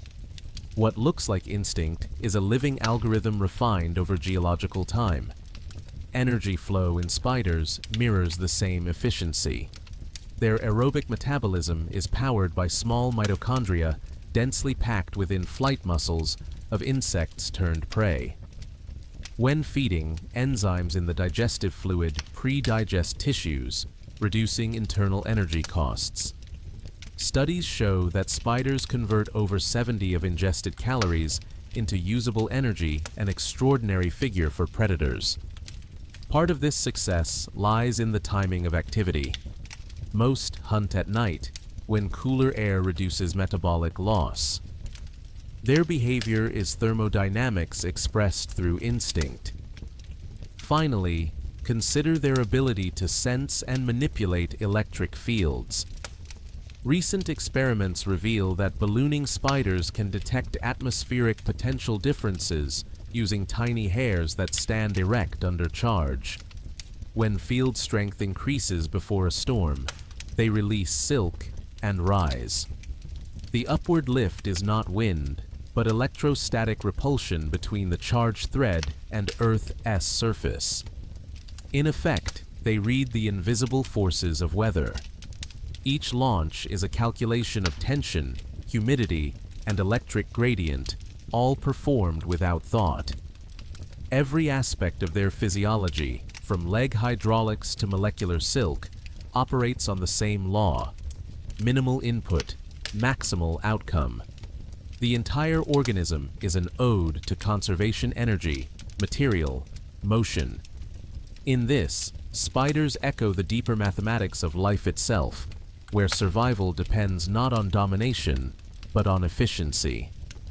To observe them closely is to glimpse the architecture of restraint, built molecule by molecule into living form. Inside the silence of a web, every movement becomes mathematics. When a spider waits at its center, body low and still, the vibrations that reach it are more than sound, they are a code.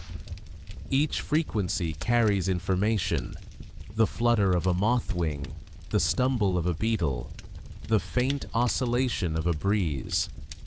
Experiments using ultra-sensitive laser vibrometers reveal that spiders can distinguish differences as subtle as 1 nanometer of thread displacement.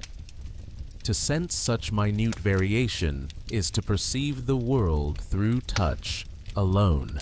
Vision fades, vibration becomes sight. This sensory universe is astonishingly rich. On their legs, spiders possess fine hair-like receptors called trichobothria, delicate enough to detect air currents produced by prey several centimeters away. The hairs respond not to pressure, but to acceleration. In slow motion, you can watch them sway fractionally as air shifts. Each movement triggers a signal that merges with others into a composite field of awareness. It is almost as if the spider inhabits a bubble of pressure waves, every tremor mapped into direction and distance. In that quiet sensitivity lies their mastery of stillness. To wait perfectly, one must first be able to feel everything. Beneath the surface of the exoskeleton, another layer of perception unfolds. Slit sensilla, microscopic cracks in the hard cuticle, deform under strain when a leg bends or silk tightens. These act as mechanical gauges, sending feedback about load and position. The result is proprioception body awareness so precise that the spider knows the exact angle of every joint even in darkness. Engineers replicate these sensilla in tactile sensors for robotics, trying to match their combination of flexibility and sensitivity. Yet no material equals chitin's natural resilience. It bends without breaking, transmits vibration without echo. Internally, the flow of information becomes poetry in motion. Neural impulses travel through a network of ganglia distributed across the body. Each segment handles local processing before relaying data to the central brain. This decentralization grants redundancy. If one leg is damaged, the rest continue functioning autonomously. It is a form of biological modularity that prefigures modern computing architectures. Evolution discovered parallel processing long before circuitry existed. The brain itself, though small, houses extraordinary complexity. Within the anterior portion lies the mushroom body, an organ for associative learning. Electrophysiological recordings reveal that spiders can form long-term memories, linking vibration patterns to food availability or danger. They learn from success and failure, adjusting hunting strategies across days. In cognitive experiments, individuals trained to expect prey at specific times become active precisely at those hours, even under constant lighting. Circadian rhythms, entrained to habit, blur into memory. Intelligence here is quiet, rhythmic, embodied rather than spoken. Under the microscope, spider neurons appear larger than those of insects, their cytoplasm dense with mitochondria. Energy supply matches activity, each cell a self-contained dynamo. Neural firing is efficient, precise, noise is minimal. Where mammals use redundancy for reliability, spiders use clarity. The difference is philosophical as much as biological. We survive through excess, they through precision. When one considers how these systems coordinate during web construction, the choreography becomes hypnotic. A spider begins by releasing a single thread, letting wind or electrostatic force carry it. Once anchored, it crosses, adds radii, then spirals outward, measuring distance through leg span and body rotation. Each placement corresponds to proprioceptive cues rather than counting. Even blind individuals construct geometrically perfect webs, a sign that blueprint and behavior are inseparable. The web is not planned. It grows like crystal from instinct. Studies with motion capture technology show that web building follows consistent phases: exploration, frame formation, radial weaving, and spiral completion. During each phase, distinct neural circuits activate, visible through calcium imaging in translucent juveniles. The pattern resembles music composed in 4 movements, each feeding naturally into the next. And when it ends, the builder rests at the center, tension distributed perfectly across all lines, a living sensor array awaiting the next vibration. At night, dew amplifies these signals, water droplets adding mass that changes the resonance of threads. Spiders adjust accordingly, repositioning legs to compensate for altered frequencies. The behavior appears almost mathematical, but it is purely physical, a self-correcting system maintained through feedback. Nature's engineering works not through calculation, but through continuous conversation between form and force. In that harmony lies an unspoken lesson about survival. Spiders never waste effort. They rebuild only what is necessary. They recycle silk, repurpose webs, and time their hunts to moments when prey density peaks. Every choice conserves energy, every pause serves purpose. It is as if evolution sculpted them from the concept of balance itself. When you watch a spider wait, you are witnessing the culmination of 400 million years of refinement in patience. On the molecular level, patience manifests as stability. Their hemolymph carries copper-based hemocyanin, turning blue when oxygenated. This molecule binds oxygen less tightly than hemoglobin, allowing efficient exchange at low concentrations, a perfect adaptation for creatures that rely on short bursts of activity, followed by long stillness. In resting state, their metabolic rate drops dramatically, sometimes below measurable thresholds. It is energy conservation so complete it borders on meditation. Even reproduction follows this measured rhythm. Courtship can last hours, sometimes days. Males approach cautiously, producing vibrations along silk that signal identity and intent. If the female recognizes the pattern, aggression subsides.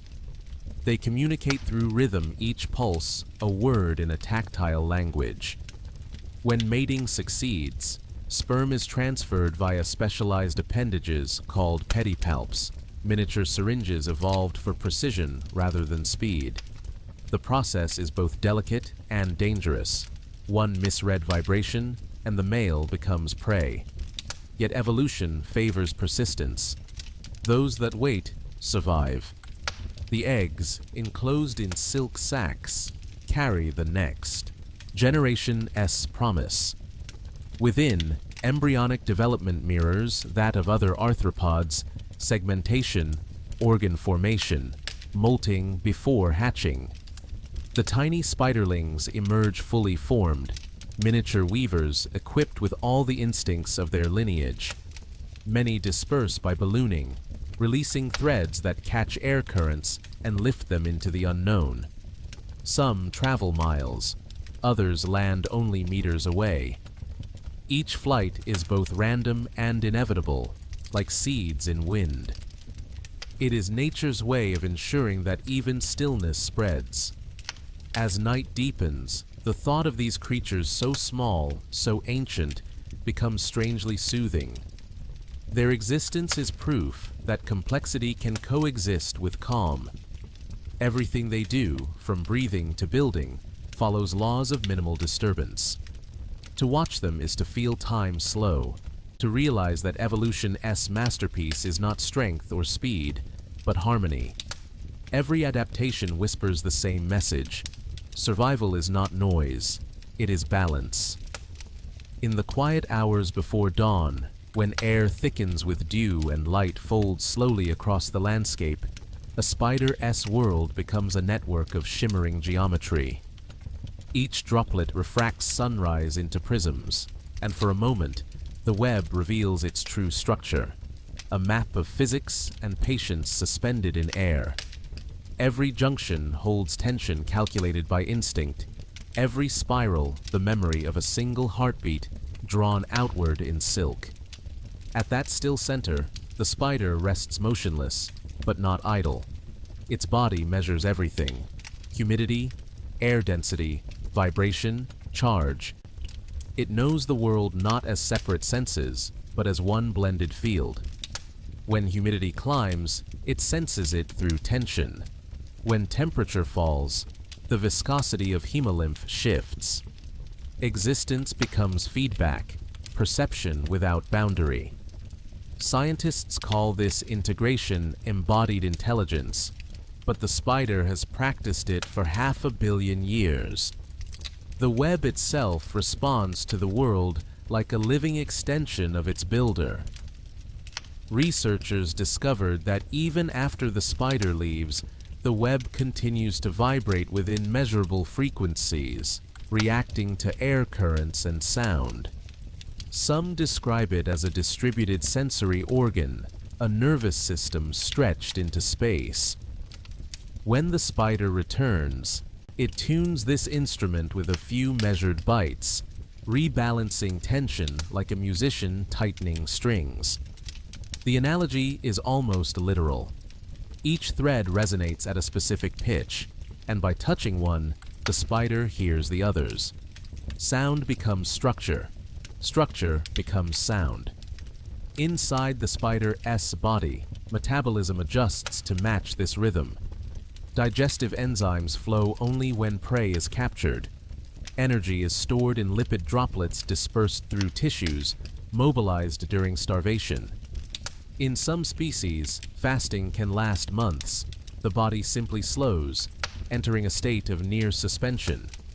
Oxygen demand drops, heartbeat decelerates, motion ceases, but awareness remains.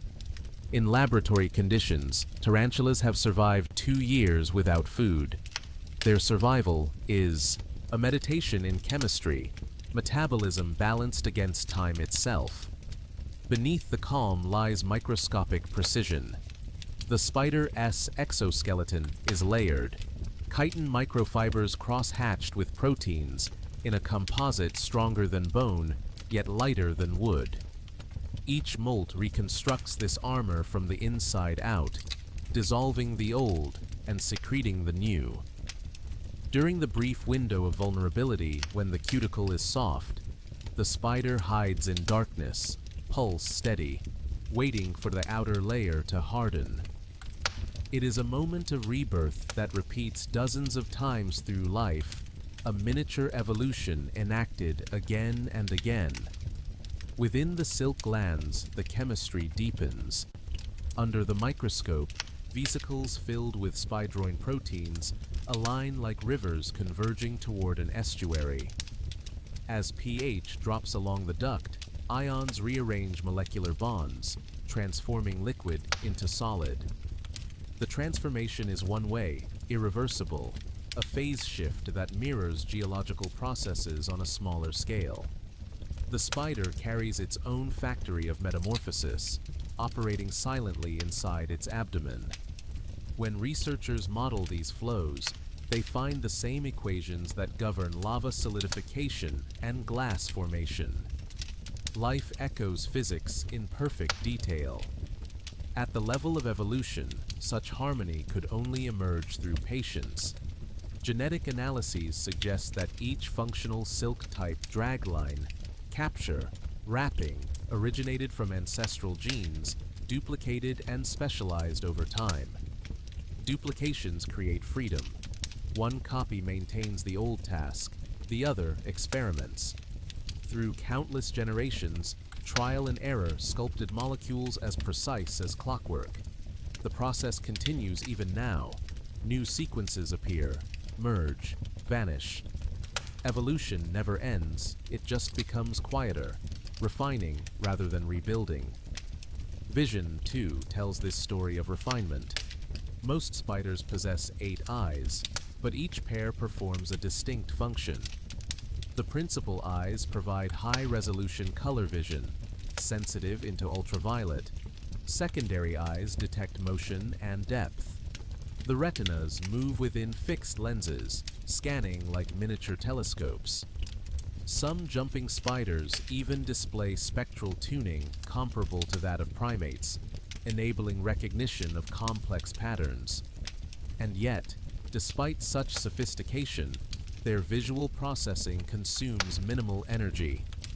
Neural economies persist at every level. Perhaps most remarkable is the emotional neutrality of their behavior. Spiders do not act from fear or aggression as we understand it. They respond through thresholds, stimulus, response, cessation. This lack of excess emotion contributes to efficiency, but it also lends them a kind of serenity. Their movements remain steady even under stress, never hurried, never panicked. When startled, they freeze. When cornered, they retreat. Violence appears only as necessity. To exist without waste includes the absence of unnecessary feeling. It is evolution's version of calm. This composure has inspired unexpected fields. Psychologists studying exposure therapy for arachnophobia discovered that patients who observe spiders for extended periods, not killing, not fleeing, simply watching, often report decreased anxiety, a phenomenon known as reciprocal relaxation. The slow rhythm of spider movement, its methodical precision, induces mirrored calm in the observer. In this way, the animal we once feared becomes a model for stillness. From the standpoint of planetary ecology, that stillness has magnitude. Collectively, spiders form one of Earth's largest populations of predators, outnumbering and outweighing lions, tigers, and wolves combined. Yet their presence rarely disrupts, it stabilizes. In forests, they regulate insect outbreaks. In grasslands, they shape pollination networks by moderating herbivory. Satellite data even suggests correlations between spider biomass and plant productivity. A subtle sign that these small engineers help tune the pulse of ecosystems. Their webs are not just traps, they are regulators of air and energy. When researchers compute the total silk produced on Earth in a single year, the figure approaches 2 million tons, enough to circle the planet several times over if drawn as a single thread. And yet all of it biodegrades harmlessly, absorbed back into soil and air. No plastic, no residue, only renewal. In a world struggling with waste, spiders demonstrate a complete circular economy. Their design leaves no scar. As dawn fully breaks, the web glows golden. The builder stirs, feels the shift in light through its eyes, and retreats to shade. The day's heat would slacken silk, dull the vibrations. Night is its realm, rest is its wisdom. In this rhythm, work by starlight, sleep by sun, the spider has synchronized itself with the planet's breath. It neither rushes nor lingers, it simply belongs. To think of evolution not as struggle, but as refinement, changes everything. The spider's success comes not from conquest, but from adjustment, from listening to what the world allows. In their patience lies a lesson older than humanity, that survival is achieved not by control, but by coherence. Every strand, every pause, every measured movement is a quiet affirmation of balance. So, as we close this chapter of their evolution, imagine the soft resonance of those threads in the dawn air, the faint hum of molecules holding tension, the rhythm of adaptation stretching from the carboniferous forests to your own windowsill. The same silk, the same silence, the same patience. It has endured through extinctions, ice, fire, and flood. And tonight, it endures still, shimmering quietly in the half-light of a world it helped weave. When night returns, intelligence takes form in silence. Across the dark garden, a spider waits, unmoving. Yet inside that stillness, 1,000 calculations unfold. Each shift of wind, each micro-tremor through silk, updates a mental map of the world. The spider does not think in language, but its awareness is complete, a sensory mathematics older than words. Scientists once doubted that such small brains could host learning or memory. but observation erases doubt. In controlled tests, jumping spiders remember routes, distances, and timing. After exploring a maze, they pause, turn, and retrace their path without error. When obstacles appear, they stop sometimes for minutes before choosing a new direction. That pause is cognition in its purest form, a moment where instinct meets analysis. Through these pauses, the spider learns. Within that tiny head, fewer than 1,000,000 neurons manage a world of behaviors. Yet those cells arrange themselves into efficient networks where each signal counts. Electrical recordings show that patterns of firing correspond to visual recognition. A jumping spider presented with a familiar prey shape produces the same neural rhythm each time, a signature of recall. Their learning is specific, measurable, repeatable. And because the nervous system runs on sparse coding, these memories require almost no energy to maintain thought sculpted into minimalism. Communication between individuals adds another dimension.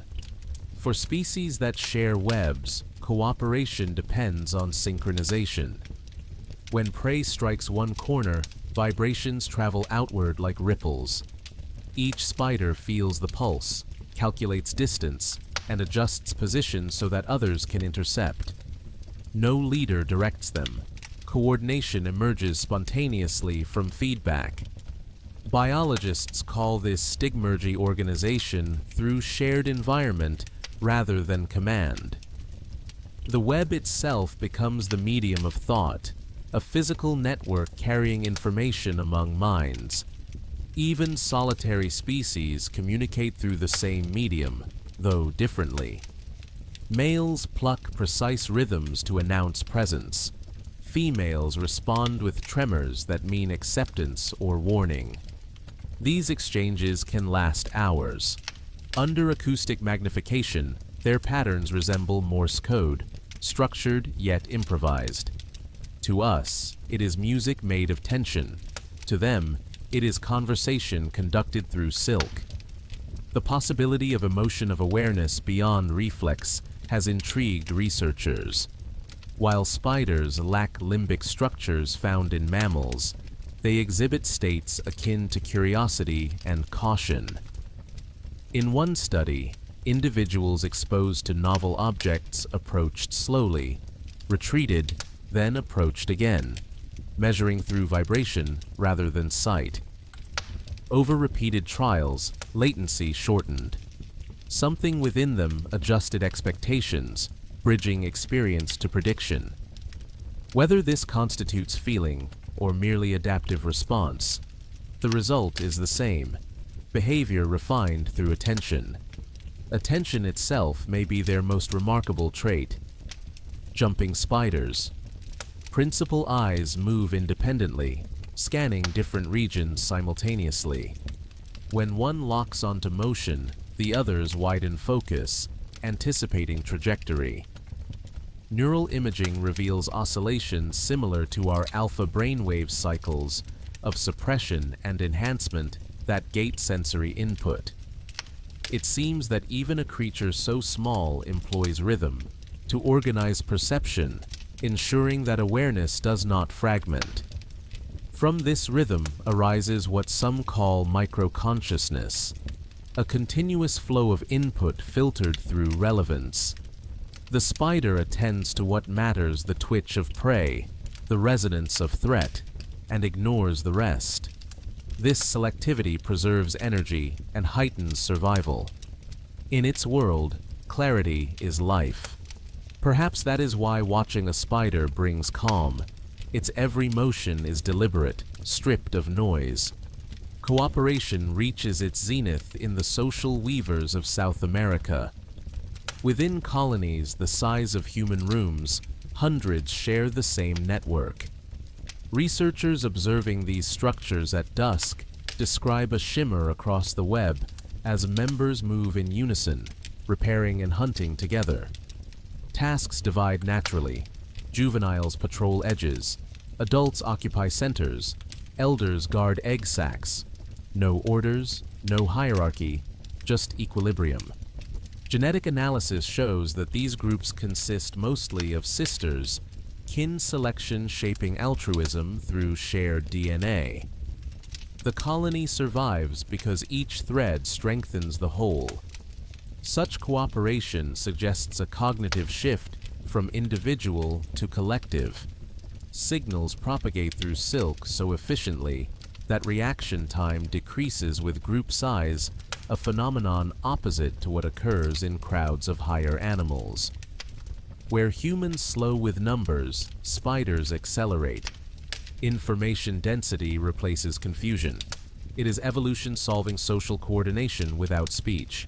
And yet, despite complexity, their behavior retains grace. The pattern of response remains consistent: perceive, calculate, act, rest. Even predation follows serenity. The strike is instantaneous, precise, and ends as soon as success is achieved. No pursuit, no display, only resolution. Venom enters, enzymes work, feeding proceeds quietly. Life continues. There is no waste in aggression, no drama, only necessity. Violence, distilled to function, becomes peace. These qualities, efficiency, focus, composure, invite comparison with human creation. Engineers studying spider gait model it in algorithms controlling robotic limbs that must balance under uncertainty. The result, machines that move not with jerky corrections, but with fluid adaptation. Cognitive scientists analyze spider decision trees to design low-energy artificial networks, learning from simplicity. Even architecture borrows. The tensegrity principle, combining tension and compression, mirrors the structural logic of a web.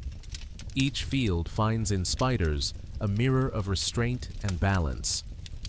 To watch one rebuild after storm damage is to witness problem-solving embodied.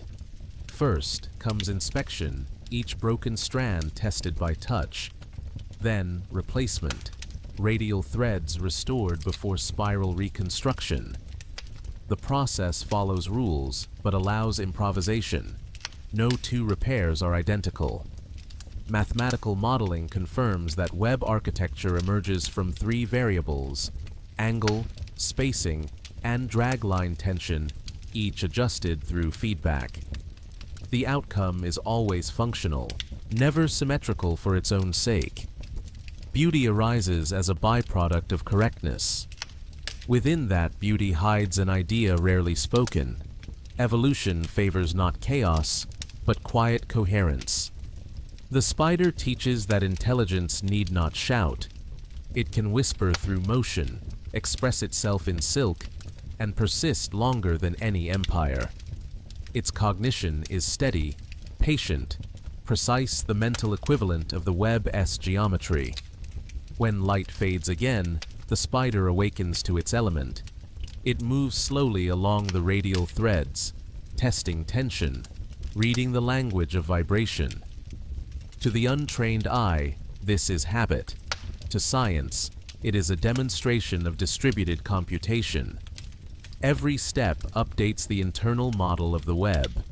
Every tremor conveys data direction, amplitude, frequency, translating the invisible into touch. The spider carries no map. The web is the map. And the dance between the two is thought made physical. Behaviorists call this extended cognition, the mind reaching beyond the body to include its tools. Humans do it with notebooks and phones. Spiders do it with silk. When a strand breaks, a portion of memory disappears. When a new line is spun, perception expands again. Experiments removing sections of web show measurable changes in reaction time and hunting accuracy. Restoring the structure restores precision. Mind and environment blend until separation becomes meaningless. In this sense, each web is not only architecture, but autobiography. Its design records mood, hunger, and age. Young spiders weave irregularly, testing proportions. Adults build with mature symmetry. Older individuals, slowed by time, leave wider spacing, fewer spirals, a gentle signature of decline written in silk. Biologists have used this to estimate age in the wild, reading geometry like growth rings on trees.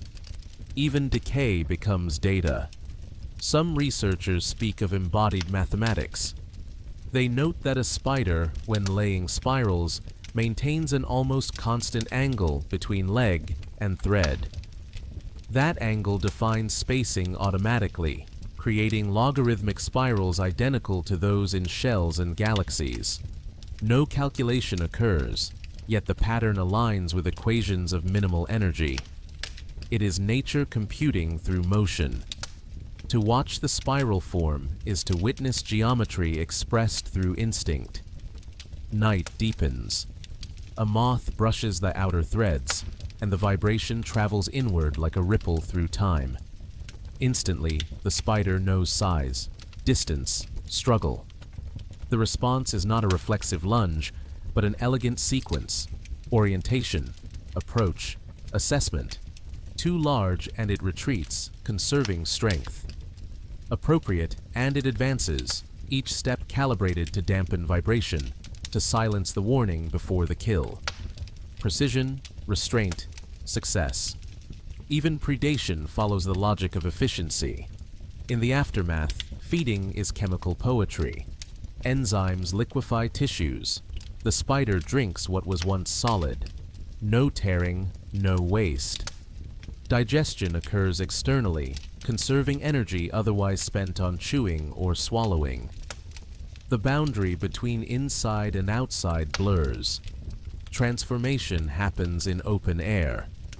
Metabolically, it is genius outsourced digestion, evolved long before industrial design imagined external processors. After feeding, the spider cleans itself meticulously, drawing legs through jaws to remove residue. Silk must remain uncontaminated, or it loses adhesion. This maintenance, seemingly trivial, reveals a ritual of order. Cleanliness here is function, not vanity. Control of variables is survival. Even in darkness, the spider enforces equilibrium.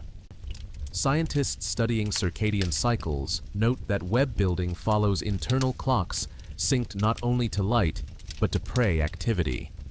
Some species rebuild precisely 1 hour before peak insect flight. How they measure time remains partly mysterious. Experiments isolating individuals from natural cues show that cycles persist for weeks, drifting only slightly evidence of endogenous rhythm. Time, for them, is an internal ocean, pulsing quietly within the hemolymph. Temperature, too, guides subtle behavior. Infrared imaging reveals that spiders maintain constant tension in silk, despite expansion or contraction from heat. They adjust anchor angles by fractions of degrees, invisible to the eye. Each adjustment preserves resonance frequency, keeping communication intact. Such fine calibration surpasses most engineered sensors. Evolution achieves nanometer precision with no conscious oversight. During mating seasons, chemical communication overlays the mechanical. Females emit pheromones that travel through air and adhere to silk. Males follow these trails for meters, navigating by scent gradients. When close enough, they translate chemical information into vibration, beginning a conversation that may last through the night. Courtship sequences often repeat exact temporal patterns: pulses of 2, pauses of 3, a final crescendo. To our ears, it is silence, but to theirs, symphony. Each success writes another chapter in evolution's patient book. Genes coding for sensory proteins refine slightly. Receptor sensitivity increases. Over generations, communication grows clearer, less wasteful. Selection favors accuracy because error costs energy or life. What we witness as instinct is the polished residue of countless corrections. Researchers mapping genomes across species discovered a striking fact. Spiders share homologs of neurotransmitter genes once thought unique to vertebrates: serotonin, dopamine, octopamine. These chemicals modulate aggression, learning, and arousal. Even without complex emotion, they provide adjustable thresholds for behavior. The spider feels not happiness or fear, but gradients of readiness, a biochemistry of potential. Balance again defines its world. Balance also governs population. Predator and prey oscillate in synchrony. When insects increase, spider fecundity rises. When they decline, reproduction slows. No central control, only feedback loops shaped by environment. Mathematical modeling of these cycles mirrors pendulum, emotion smooth, predictable within chaos. It is ecology as physics, life responding to the same equations that describe tides and orbits. For humans, this harmony holds quiet relevance. Our technologies mimic complexity, yet often break under strain. Spider systems persist by yielding. Their silk stretches instead of snapping. Their behaviors adapt instead of resisting. In every choice material, movement, timing, they embody resilience through flexibility. Philosophers might call it humility written in biology. Late in the night, the spider withdraws into shadow. The world stills. Its heartbeat slows to 2 per minute. Neural activity dims, but never ceases. Even in rest, microcurrents maintain posture, the legs locked by hydraulic balance. This half-sleep may last hours. When morning comes, the first vibration, wind, prey, or footfall reactivates the circuit, and life resumes without startle or haste. To exist like this, poised between motion and rest, is to master stillness, and that stillness, refined through evolutionary time, radiates outward. Wherever spiders dwell, equilibrium follows. Insect populations steady, energy cycles smooth, structure returns to systems edging toward chaos. They are the planet's quiet regulators, unseen but constant, patient as gravity. As dawn approaches again, the spider remains unseen in its hollow of dew. The air hums with the faint electricity of waking insects, wings vibrating in slow rehearsal. The world returns to motion, but the spider already knew this would happen. Its rhythms are older than morning itself. It feels the increase in vibration density through the silk and senses that night's quiet balance is ending. Soon, it will retreat, leaving the web to sunlight and entropy. Even in absence, its design endures. The geometry, spun from instinct and air, persists as a pattern long after the builder has gone. Each strand reflects the mathematics of strength and yield dragline silk at the core, capture spiral at the periphery, tension optimized for forces the spider never consciously measures. When a breeze passes, the web vibrates in perfect harmony, every thread contributing to a single harmonic series. If one could hear it, the sound would resemble a chord, a continuous note of equilibrium sustained between gravity and wind. To physicists, this structure represents the purest form of tension integrity, or tensegrity. Compression and extension interlock. No single strand bears the load alone. This principle, discovered independently by human architects, underlies many living forms. Bones and muscles, roots and stems, all follow the same logic of distributed force. The spider arrived there first, refining it across epochs until geometry and biology became indistinguishable. When sunlight hits the silk, heat expands the protein lattice.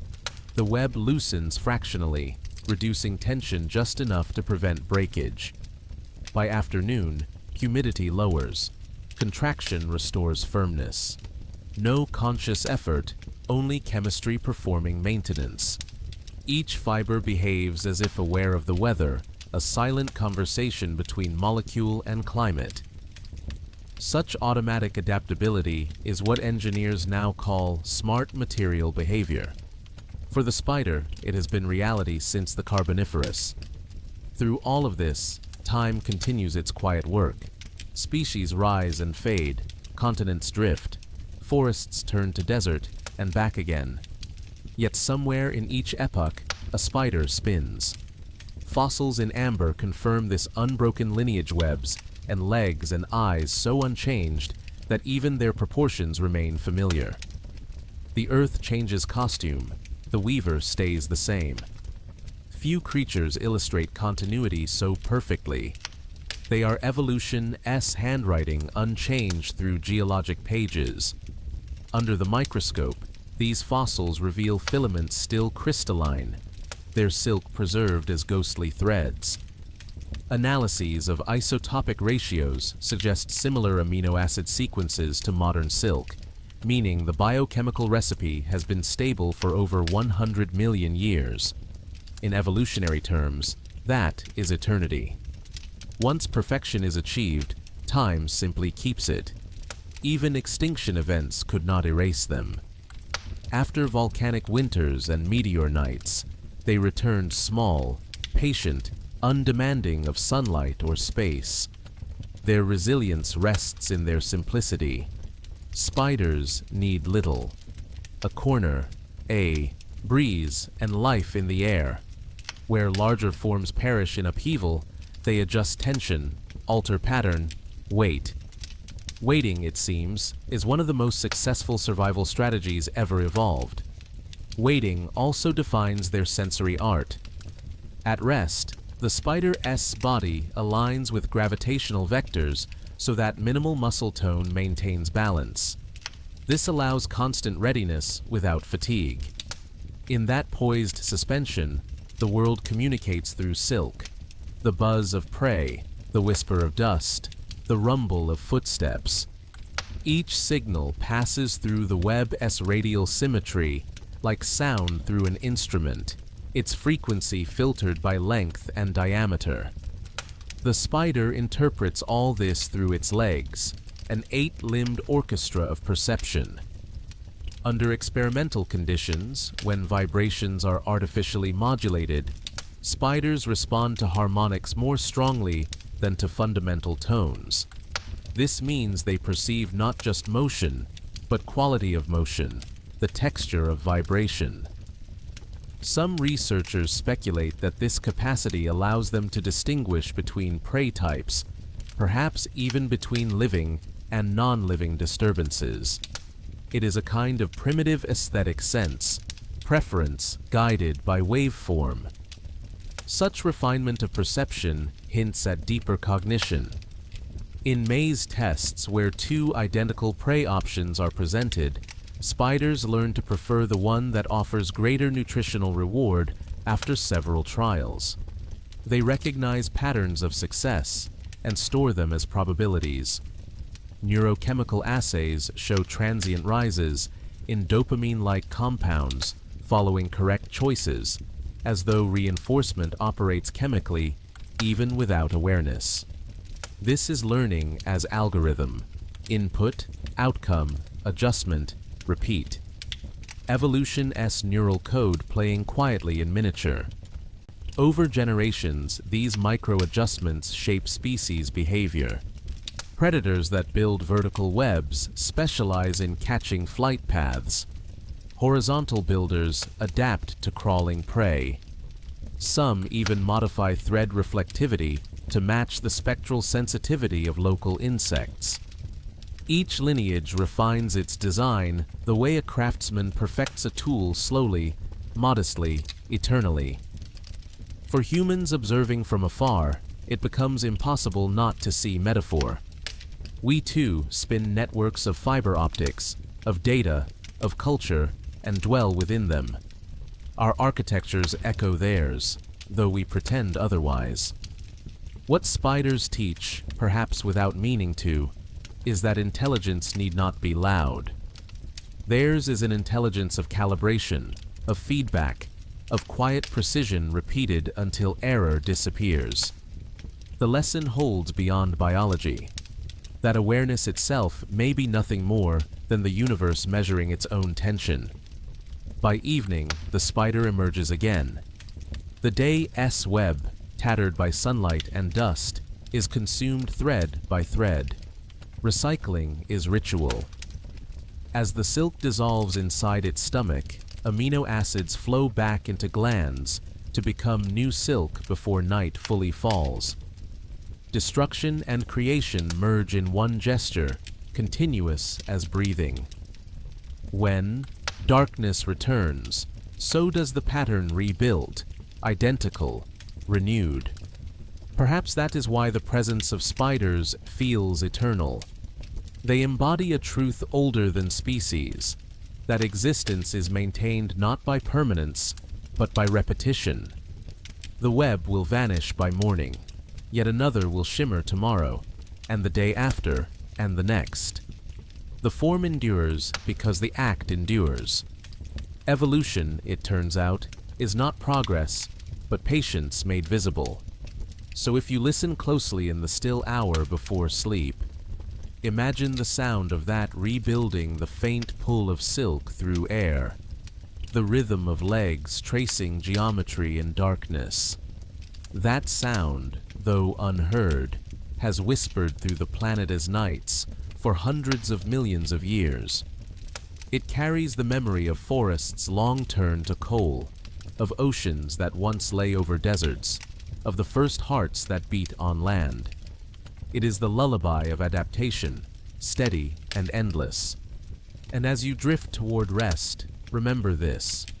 The spider's story is not one of fear or strangeness, but of quiet endurance. It is the story of life learning how to wait, how to bend, how to build beauty from nothing but protein and air. A story that continues every night, above your ceiling, under leaves, across the corners of forgotten rooms. They are there, still weaving, still listening, still teaching us the shape of balance. Long before forests darkened the continents, before birds or flowers or the hum of wings, the world was stone and silence. The air held only the hiss of wind over rock and the shimmer of shallow seas. In that ancient calm, some 430 million years ago, a shape moved across damp sand. Small, jointed, armored, the first wanderer from the ocean's edge. It was not yet a spider, but something close, a pioneer of air-breathing life. These early arthropods belonged to a lineage called the trigonotarbids. They looked unmistakably spider-like, with 8 legs and a segmented abdomen, yet lacked spinnerets. They could not weave silk, but they carried the blueprint within them, glands that secreted protective fluids, already hinting at the chemistry that silk would later refine. Fossils from the Silurian shales of Scotland capture them mid-stride, legs splayed as if testing the weight of a new world.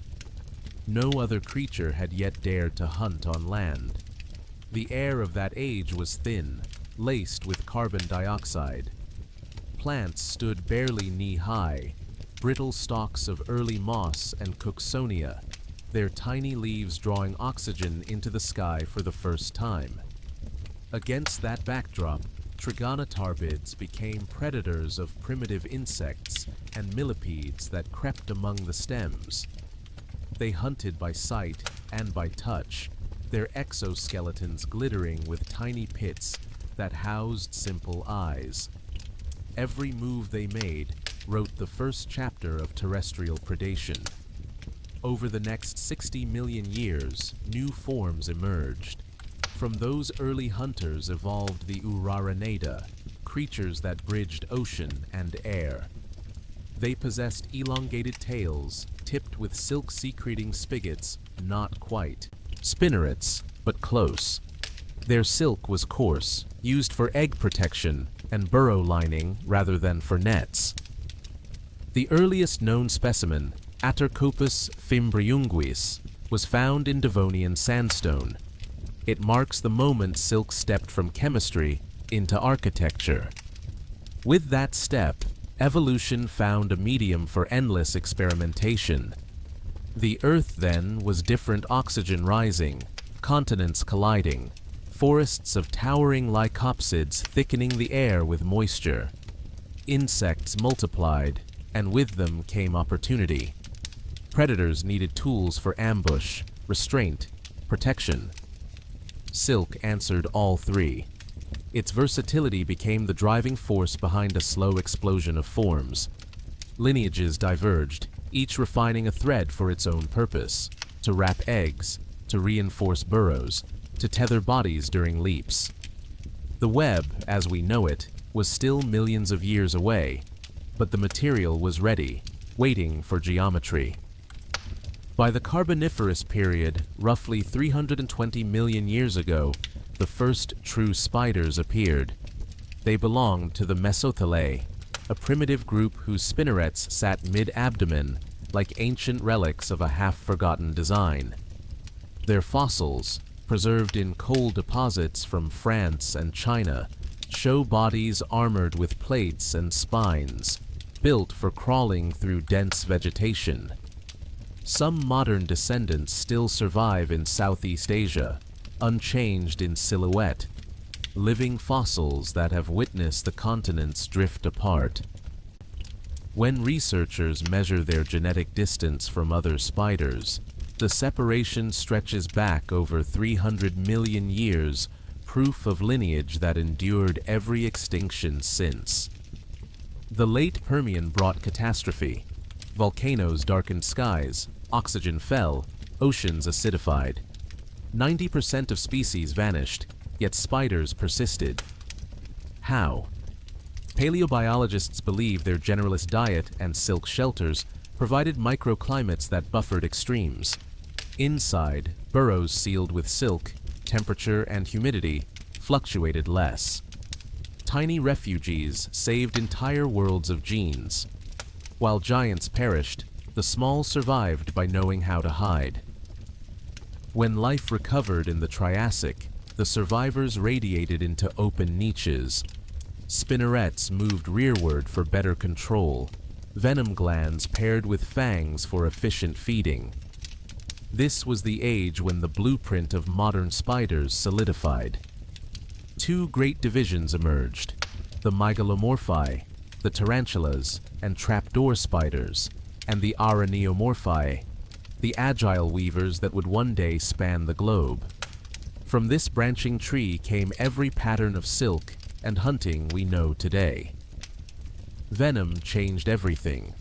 It allowed rapid digestion outside the body, reducing the need for chewing mouthparts. Biochemically, it evolved from digestive enzymes that leaked into fangs and became specialized toxins. Each adaptation led smoothly to the next, no sudden leaps, only refinement upon refinement. Evolution's rhythm mirrored the web's spiral, looping outward, but always returning to the center.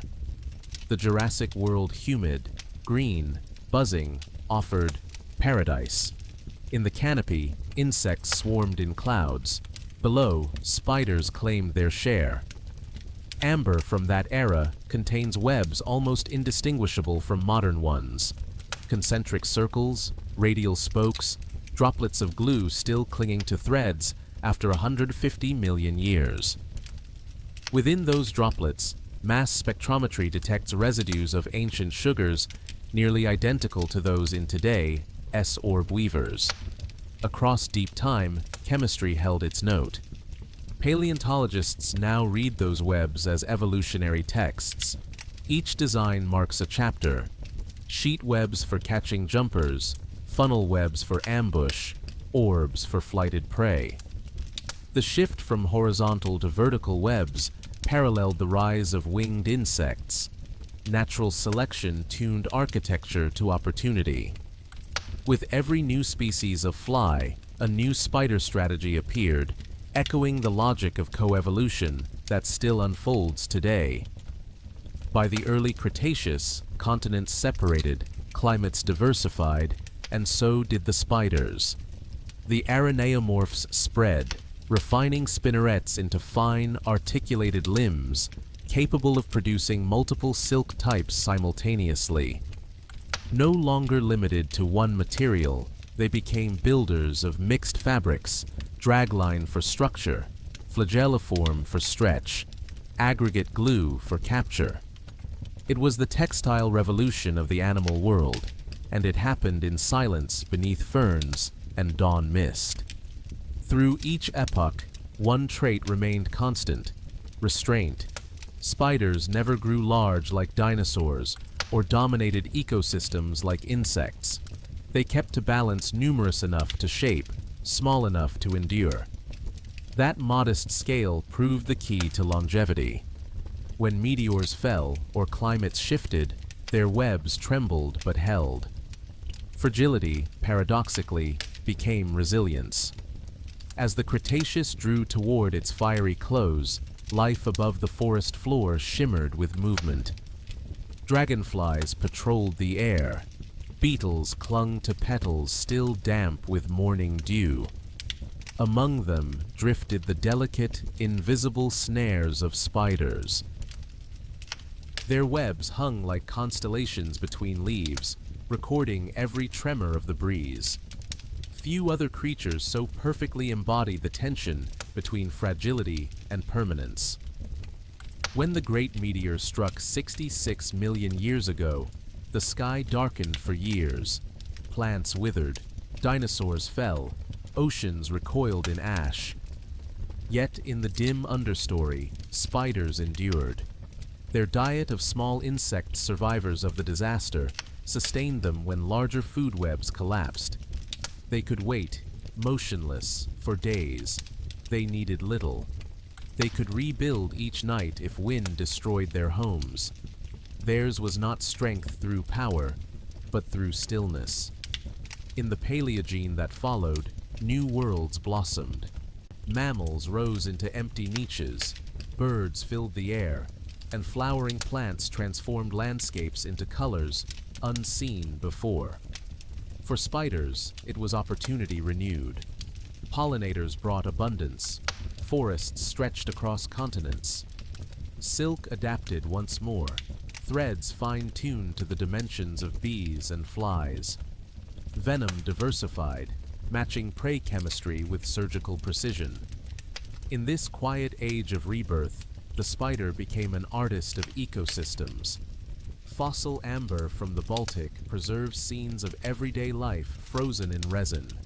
A fly mid-struggle, a spider poised above it.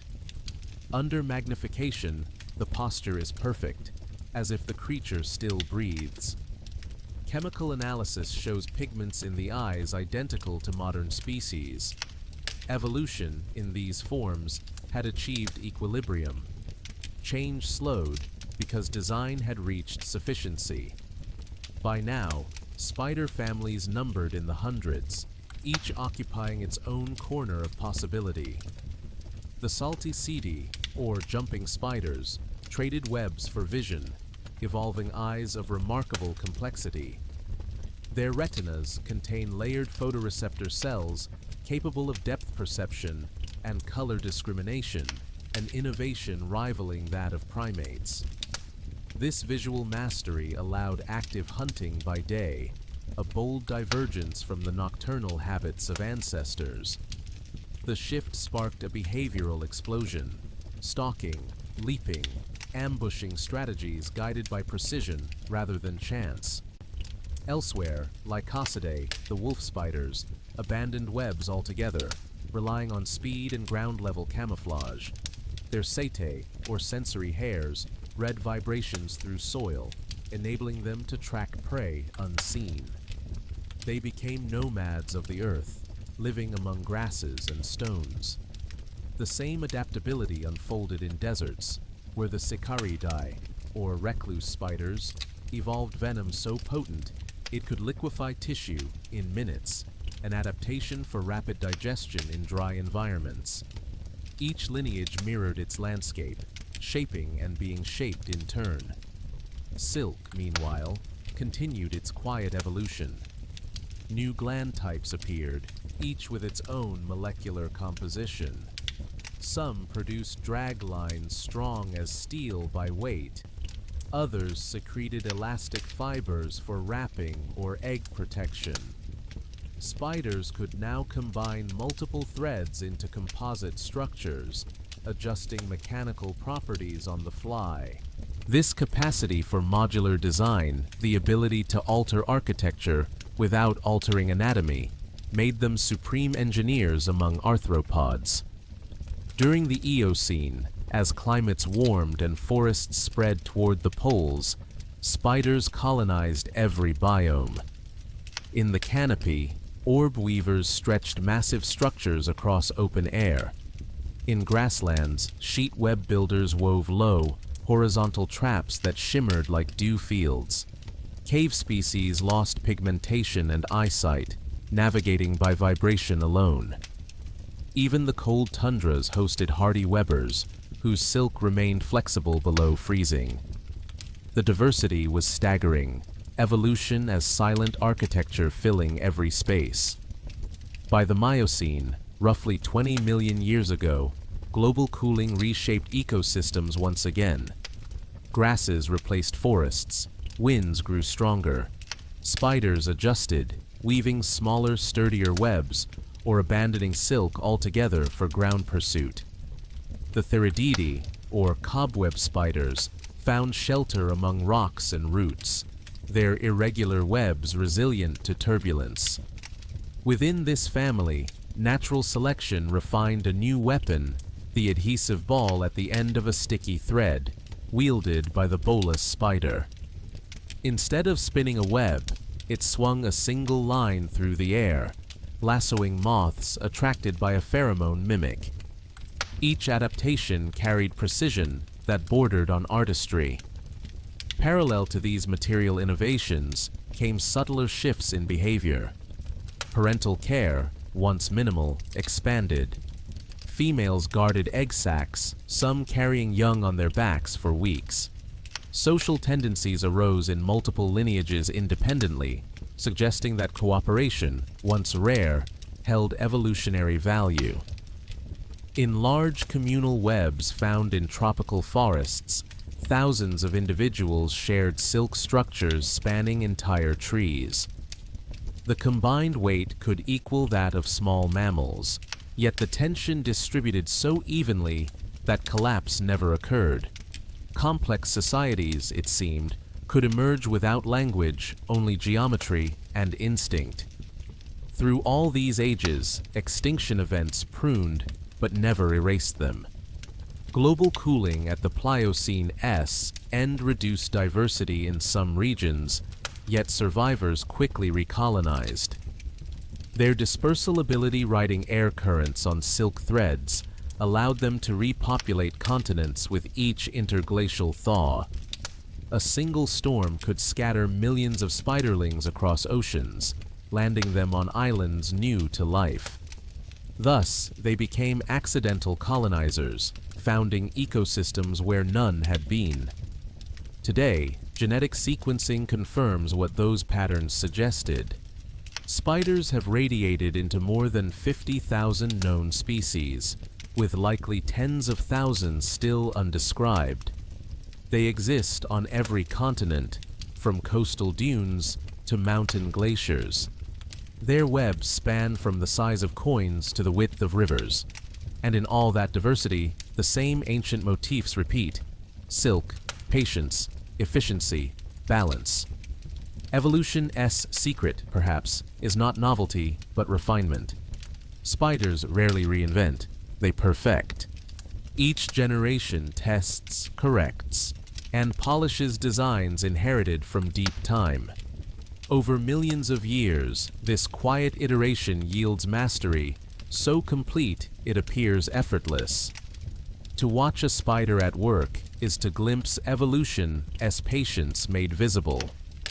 As daylight filters through the canopy, the modern descendants of those Devonian pioneers move across every surface on windows, under leaves, across desert sand. They carry within them the memory of oceans, volcanoes, meteors, and ice.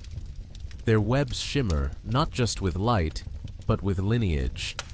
The spiral that began in stone still spins, thread by thread, across the soft pulse of Earth.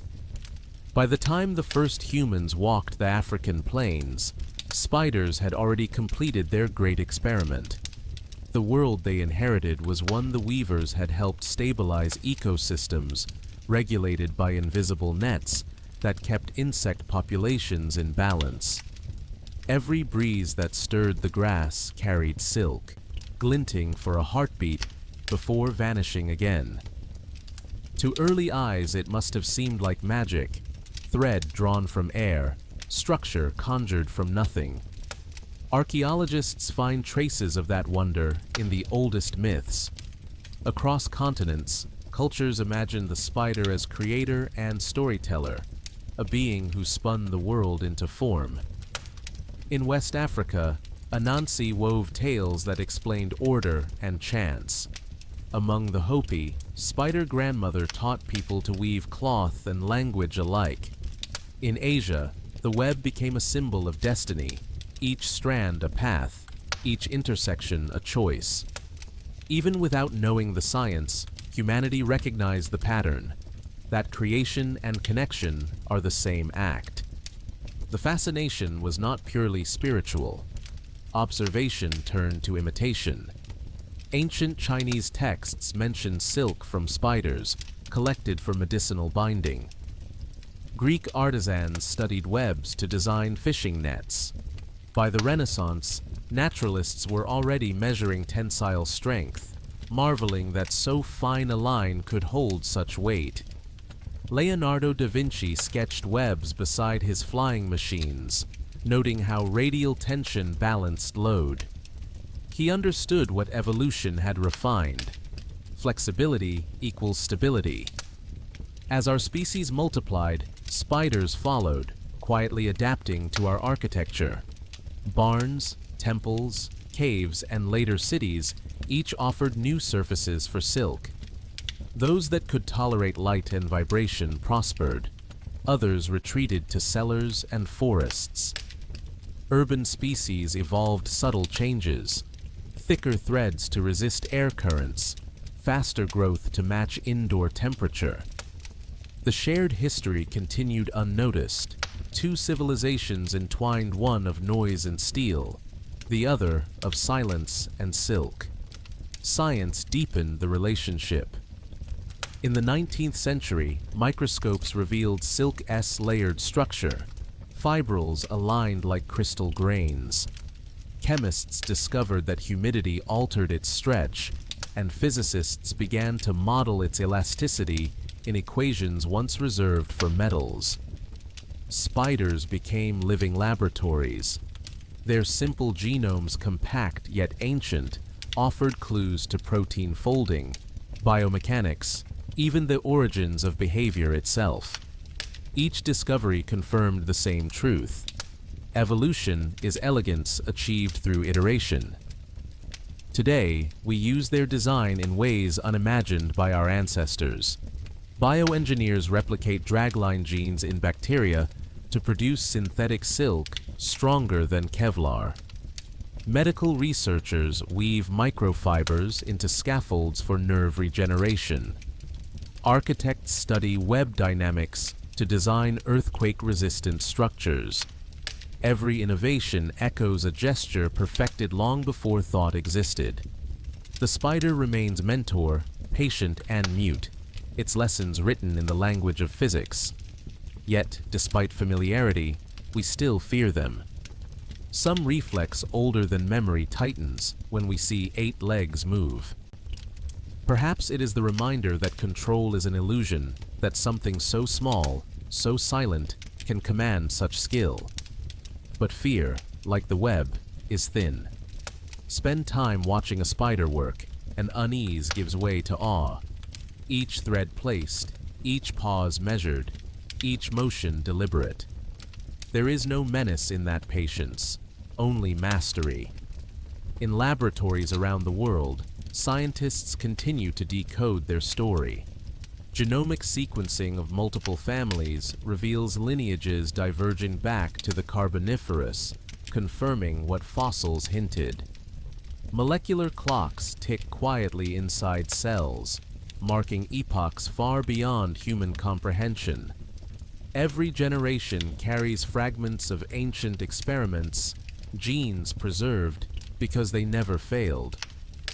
From those patterns, we glimpse how life itself writes continuity, not in leaps, but in whispers repeated across time. Under ultraviolet light, modern webs glow in spectral blues and greens. Some researchers believe this fluorescence attracts prey, others see it as incidental beauty.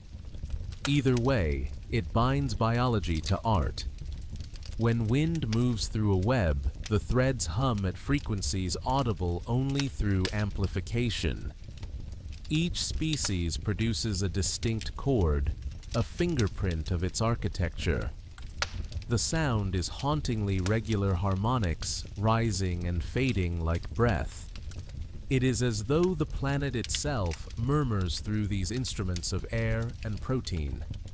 As night returns to the forests, the cycle begins again. A spider rebuilds under starlight, unaware of epochs or admiration. It measures, releases, tightens, rests. The same motions its ancestors performed beside volcanic lakes now occur beneath street lamps and windowsills. Evolution's symmetry remains unbroken. Everything changes, yet nothing does.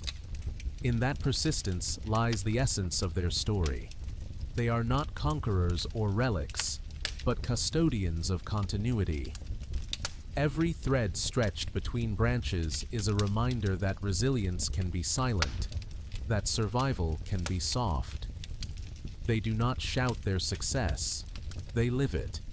And as long as there is air to hold a thread, they will continue spinning, sensing, balancing the oldest engineers of the earth. For us, their presence is a quiet mirror. Our own networks, our systems and technologies reflect the same principles they refined in darkness, tension balanced by flexibility, structure maintained through adaptation, progress born from patience. If we listen closely, beneath the hum of cities and the rush of thoughts, perhaps we can still hear that ancient rhythm, the faint tremor of silk in wind, the pulse of evolution unfolding without haste. And as you drift toward rest, imagine that thread stretching through time from the first Trigonotar bid on the Devonian shore to the small architect in the corner of your room. It has never broken. It only lengthens, linking past to present in quiet continuity. The same design that held through fire and ice still glimmers tonight, delicate yet enduring. The same calm persists, teaching without words that balance, once found, need not change. In the modern age, the spider's story continues not in fossils or myths now, but in data. Inside climate-controlled rooms, sequencers hum softly, reading genomes base by base. Each letter of code carries memory older than continents, stretching backward through unbroken descent. It is as if evolution left its diary in molecules, and we are only now learning the language. When biologists mapped the full genome of the golden orb weaver, they found something astonishing: an abundance of duplicated genes for silk. Not one or two, but entire families of spidroins, each tuned to a different task.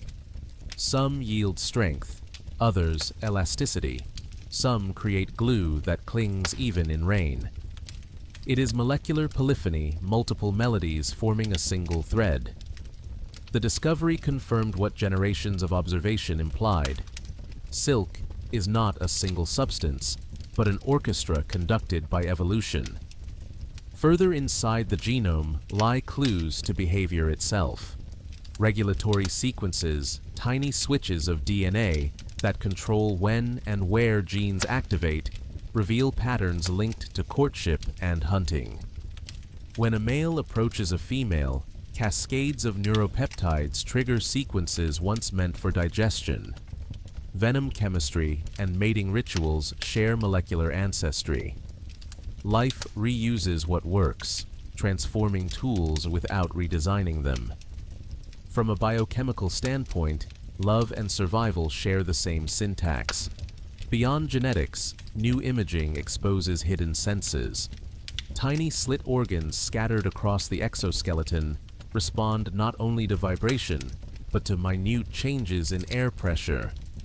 These receptors allow spiders to feel storms before they form, to read the pulse of weather through walls of wind. Under experimental vacuum, the hairs bend toward electric fields invisible to us. When charged particles accumulate before lightning, the spider's body reacts, lifting silk in preparation. Ballooning, once thought random, is an act of electrostatic awareness, a dialogue with the sky itself. At the same time, researchers probe the chemistry of venom with instruments delicate enough to weigh single atoms. Each drop contains dozens, sometimes hundreds, of peptides, every one a key to a different lock in the nervous system. Some paralyze, some sedate, some open channels so that digestion can begin before the first bite. To the spider, venom is not cruelty, it is efficiency, precision at the molecular scale. In laboratories, those same peptides are being studied for medicine. Pain relief without addiction, clot control without bleeding, selective paralysis for surgery. Inside the predator's sting, humanity finds its own healing. Under microscopes, silk production reveals still deeper order. Inside the spinning glands, proteins flow in liquid crystal alignment molecules, arranged like pages in a closed book. As they pass through narrowing ducts, pH and ion gradients twist the structure, writing strength into flexibility. By the time the thread leaves the body, it holds in memory every condition of its birth temperature, humidity, even stress. Each line of silk is a record of the world at the moment it was spun. Environmental scientists now use webs as sensors.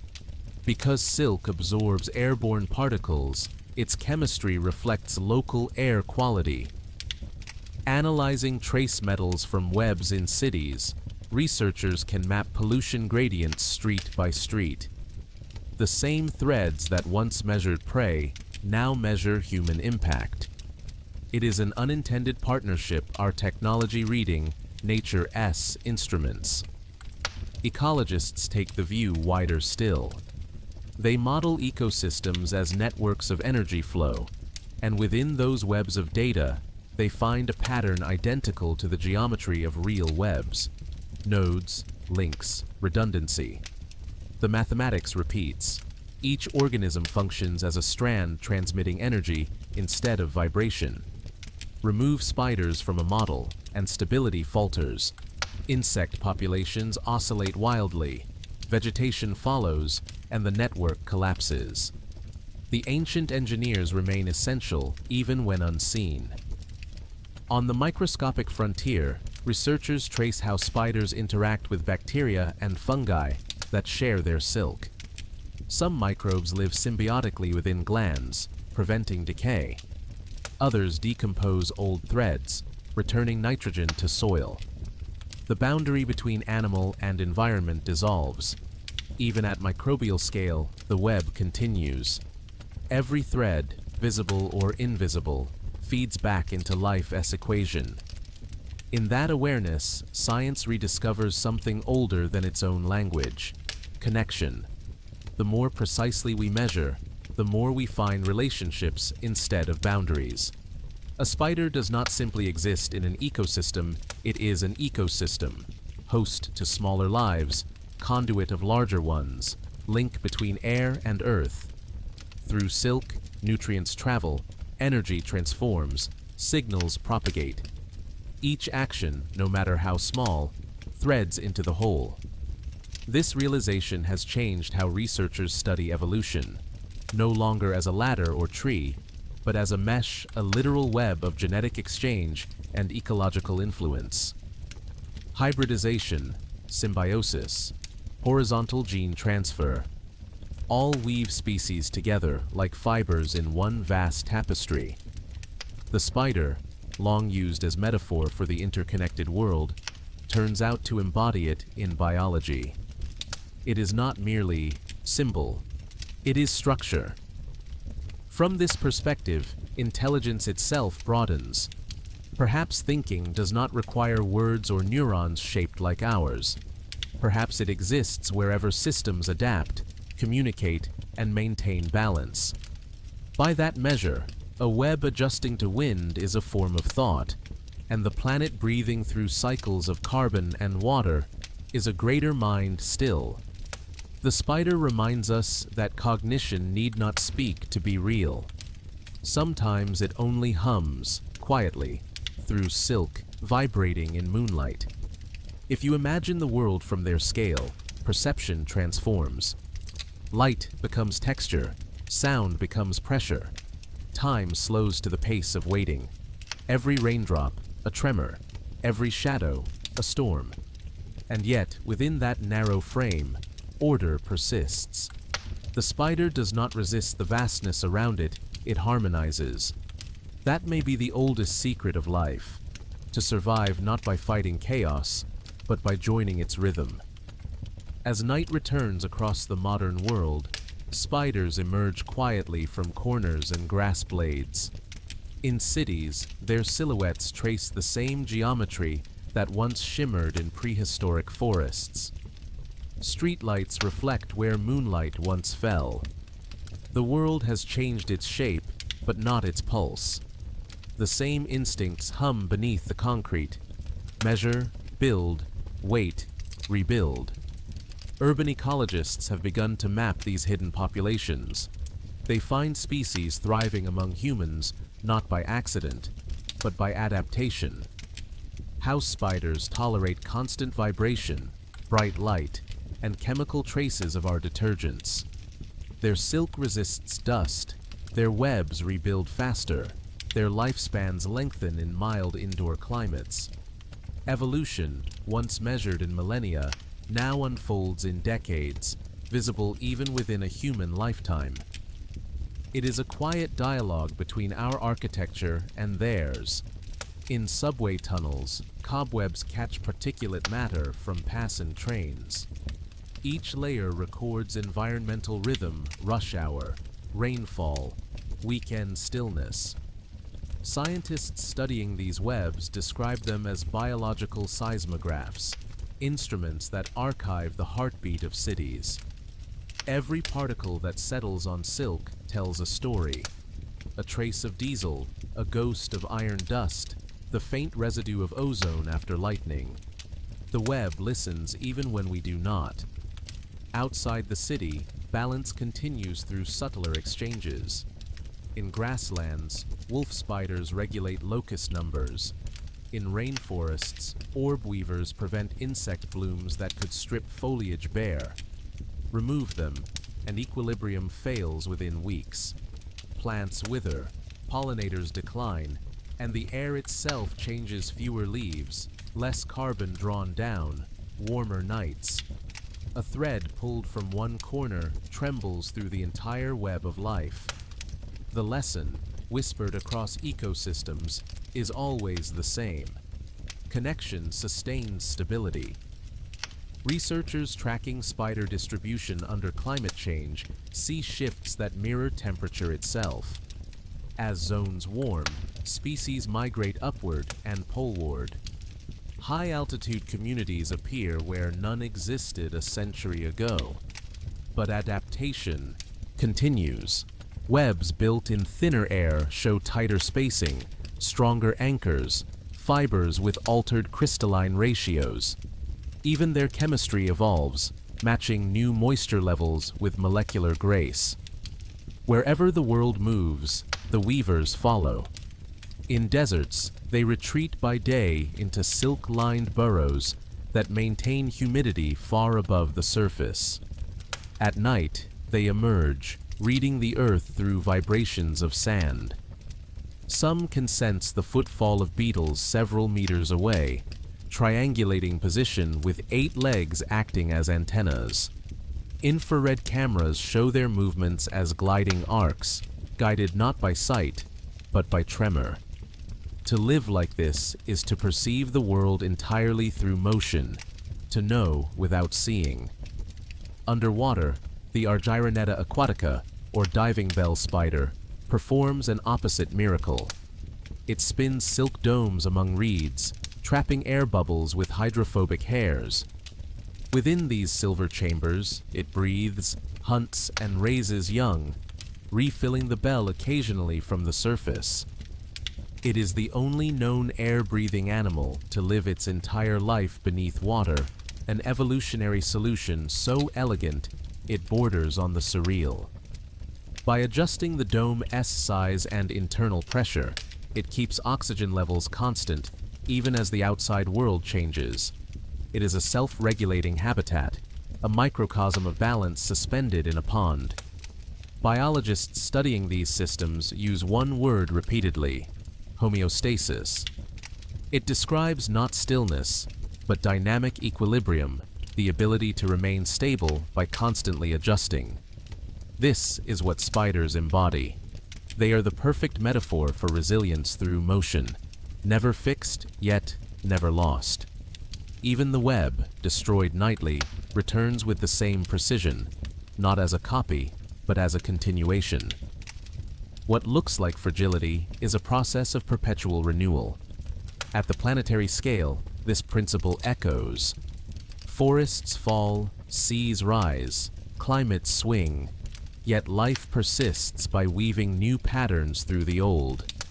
Each adaptation, each mutation, each thread of behavior contributes to the same long continuity: survival through redesign. The spider does not plan this, it simply acts in accordance with conditions, a lesson humans are only beginning to relearn. Neurobiologists analyzing the timing of spider movements during web building found something curious: a rhythmic pulse in the intervals between motions. Even without external cues, the spider pauses at regular moments as if counting in silence. Some interpret this as metabolic pacing. Others suspect it as a neural rhythm ensuring energy conservation. Either way, it is another reminder that beneath apparent stillness lies structured order. Waiting is not idleness, it is synchronization. Human culture, too, continues to reflect the weaver. From myth to modern art, the spiral and net persist as symbols of unity. Architects draw inspiration from tensile structures. Mathematicians map networks after web geometry. Even the internet owes its name to their design, a global web of information. We emulate unconsciously what they perfected without knowing. Our most advanced systems echo their simplicity: distributed, resilient, self-correcting. In laboratories, researchers now attempt to teach robots to build webs. Using algorithms modeled after spider behavior, machines extrude filaments of polymer in coordinated spirals. The results are stable, efficient, but lack the fluid variability of the real thing. Spiders improvise, machines repeat. It is a difference born not of intelligence, but of embodiment. A spider's web is tuned through feedback humidity, tension, vibration, all sensed in real time. To copy that would require giving machines the same intimacy with their materials, the same patience. Perhaps that is the final lesson. Spiders remind us that understanding is not domination, but attunement. They do not impose order on the world. They draw it out gently, strand by strand, from its own chaos. Their evolution is the story of life learning to listen to wind, to wait, to the quiet pulse of the earth beneath air. and in doing so, they have persisted where empires fall. Some nights, when fog settles over fields and each web beads with dew, it is possible to glimpse the scale of what they've built. Thousands of tiny networks, glowing under starlight, connecting everything that moves or breathes. It is not decoration, it is infrastructure. In those shimmering lattices lies the record of a planet that learned to balance complexity with grace. They are the breath between stars and soil, the same pattern repeated in galaxies, neurons, and the threads of thought that weave you gently towards sleep. When dawn begins to lighten the edge of the world, the webs glimmer one by one. Each thread catches a drop of mist, magnifying the first light of day. In that moment, the landscape resembles a vast constellation, every orb a star held in dew. The difference between sky and earth dissolves. The cosmos and the cobweb mirror one another, tension balanced by geometry, beauty born of necessity. If we look closely enough, we can see the mathematics that binds them both. Golden ratios spiral outward from the center of a web, just as galaxies coil around invisible cores. Vibrations travel across threads at frequencies that echo musical intervals. When engineers record those tones and play them back through speakers, spiders respond approaching, retreating, adjusting. To them, vibration is language. Each strand carries meaning, an invitation, a warning, a map of the surrounding world rendered in tremor instead of sound. In this way, the spider inhabits two realities, at once the stillness of the structure and the motion within it. It senses not by seeing, but by feeling everything that touches the thread. A universe translated through silk. And perhaps, in our own ways, we do the same sensing through the networks we build, reacting to signals too faint for thought. The boundaries between instinct and awareness blur until all that remains is participation in something larger. Scientists studying these vibrational languages have begun to notice patterns that border on the poetic. Each species plays a signature rhythm, and no two are identical. Some build melodies of long, slow pulses. Others speak in bursts, like percussion. When the air grows cold, the tempo drops. When humidity rises, it quickens.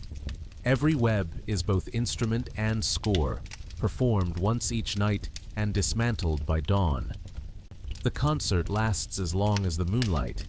Within this silent symphony, the spider teaches one last principle: impermanence as strength. To rebuild daily is not wasteful, it is renewal. Each new web reflects subtle shifts in the world, tiny recalibrations to wind and prey and place. Perfection is never permanent. It is a moment repeatedly rediscovered. That may be why their lineage endures while so many vanish. Flexibility, not power, is the root of longevity. Even their death feeds continuation. When a spider falls, scavengers arrive: ants, mites, microorganisms absorbing what remains into the endless cycle of soil. From that soil rise plants, which feed the insects that feed new spiders. Nothing is lost, only transformed. The web extends beyond life, looping through decay and rebirth like breath. In that looping, there is peace. Modern neuroscience finds something striking in this rhythm. When humans watch slow, repetitive motion like a spider weaving or waves on sand, our brains shift from beta waves to alpha, the state associated with calm awareness. The same process that hypnotizes prey soothes the observer. The pattern slows heart rate, deepens breathing, invites rest. Perhaps that is why so many find comfort in these quiet stories. The rhythm of construction echoes the rhythm of sleep. Across continents, under roofs, and in forests, they continue their work. A corner of your ceiling may hold a descendant of the first silk bearers that crawled from ancient seas. It waits, perfectly still, every leg attuned to the faintest tremor. Hours pass, wind stirs, dust settles, and still it waits. Patience has carried its species through extinctions, ice ages, and fire. To exist with such composure is to trust the continuity of the world. When philosophers speak of mindfulness, they describe attention without grasping awareness, without interference. The spider lives that truth unconsciously. It acts when needed, rests when not, accepts the inevitable collapse of its work, and begins again without complaint. Its simplicity contains wisdom deeper than words. To watch one is to glimpse the serenity of acceptance made visible. And so the story of spider evolution becomes, in the end, a meditation on endurance. From armored ancestors that crawled onto land to the weavers that fill the modern night, every step was guided not by aggression, but by adaptation. They conquered nothing. They harmonized with everything. Where other lineages raced toward dominance and vanished, spiders flowed like water, finding shape in whatever vessel time provided. They are not relics, they are continuity itself, the steady thread through chaos. As evening falls again, the cycle closes. A single web trembles in the breeze, glowing against the dark. Inside it, the spider rests, motionless yet alert. If you listen carefully, you can almost hear the faint hum of tension, the quiet song of protein and air. That sound has never ceased since life began. It is the vibration of persistence, of balance held delicately but firmly, of a world still learning how to live. Now, as your breathing slows and thoughts drift like leaves on still water, imagine that sound surrounding you.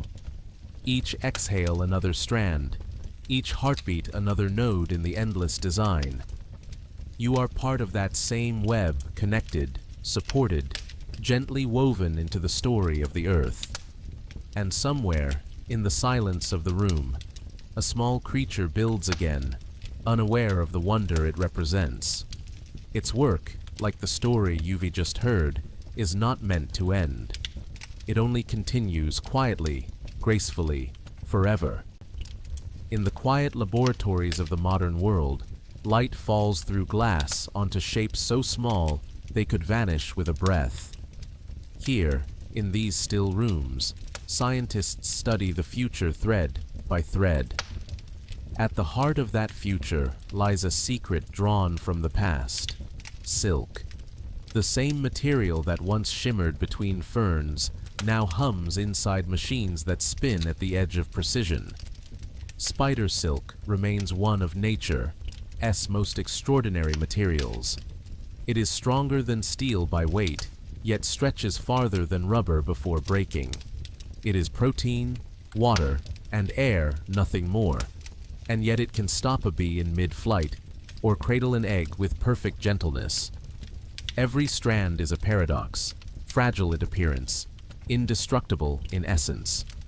For centuries we could admire it, but not reproduce it.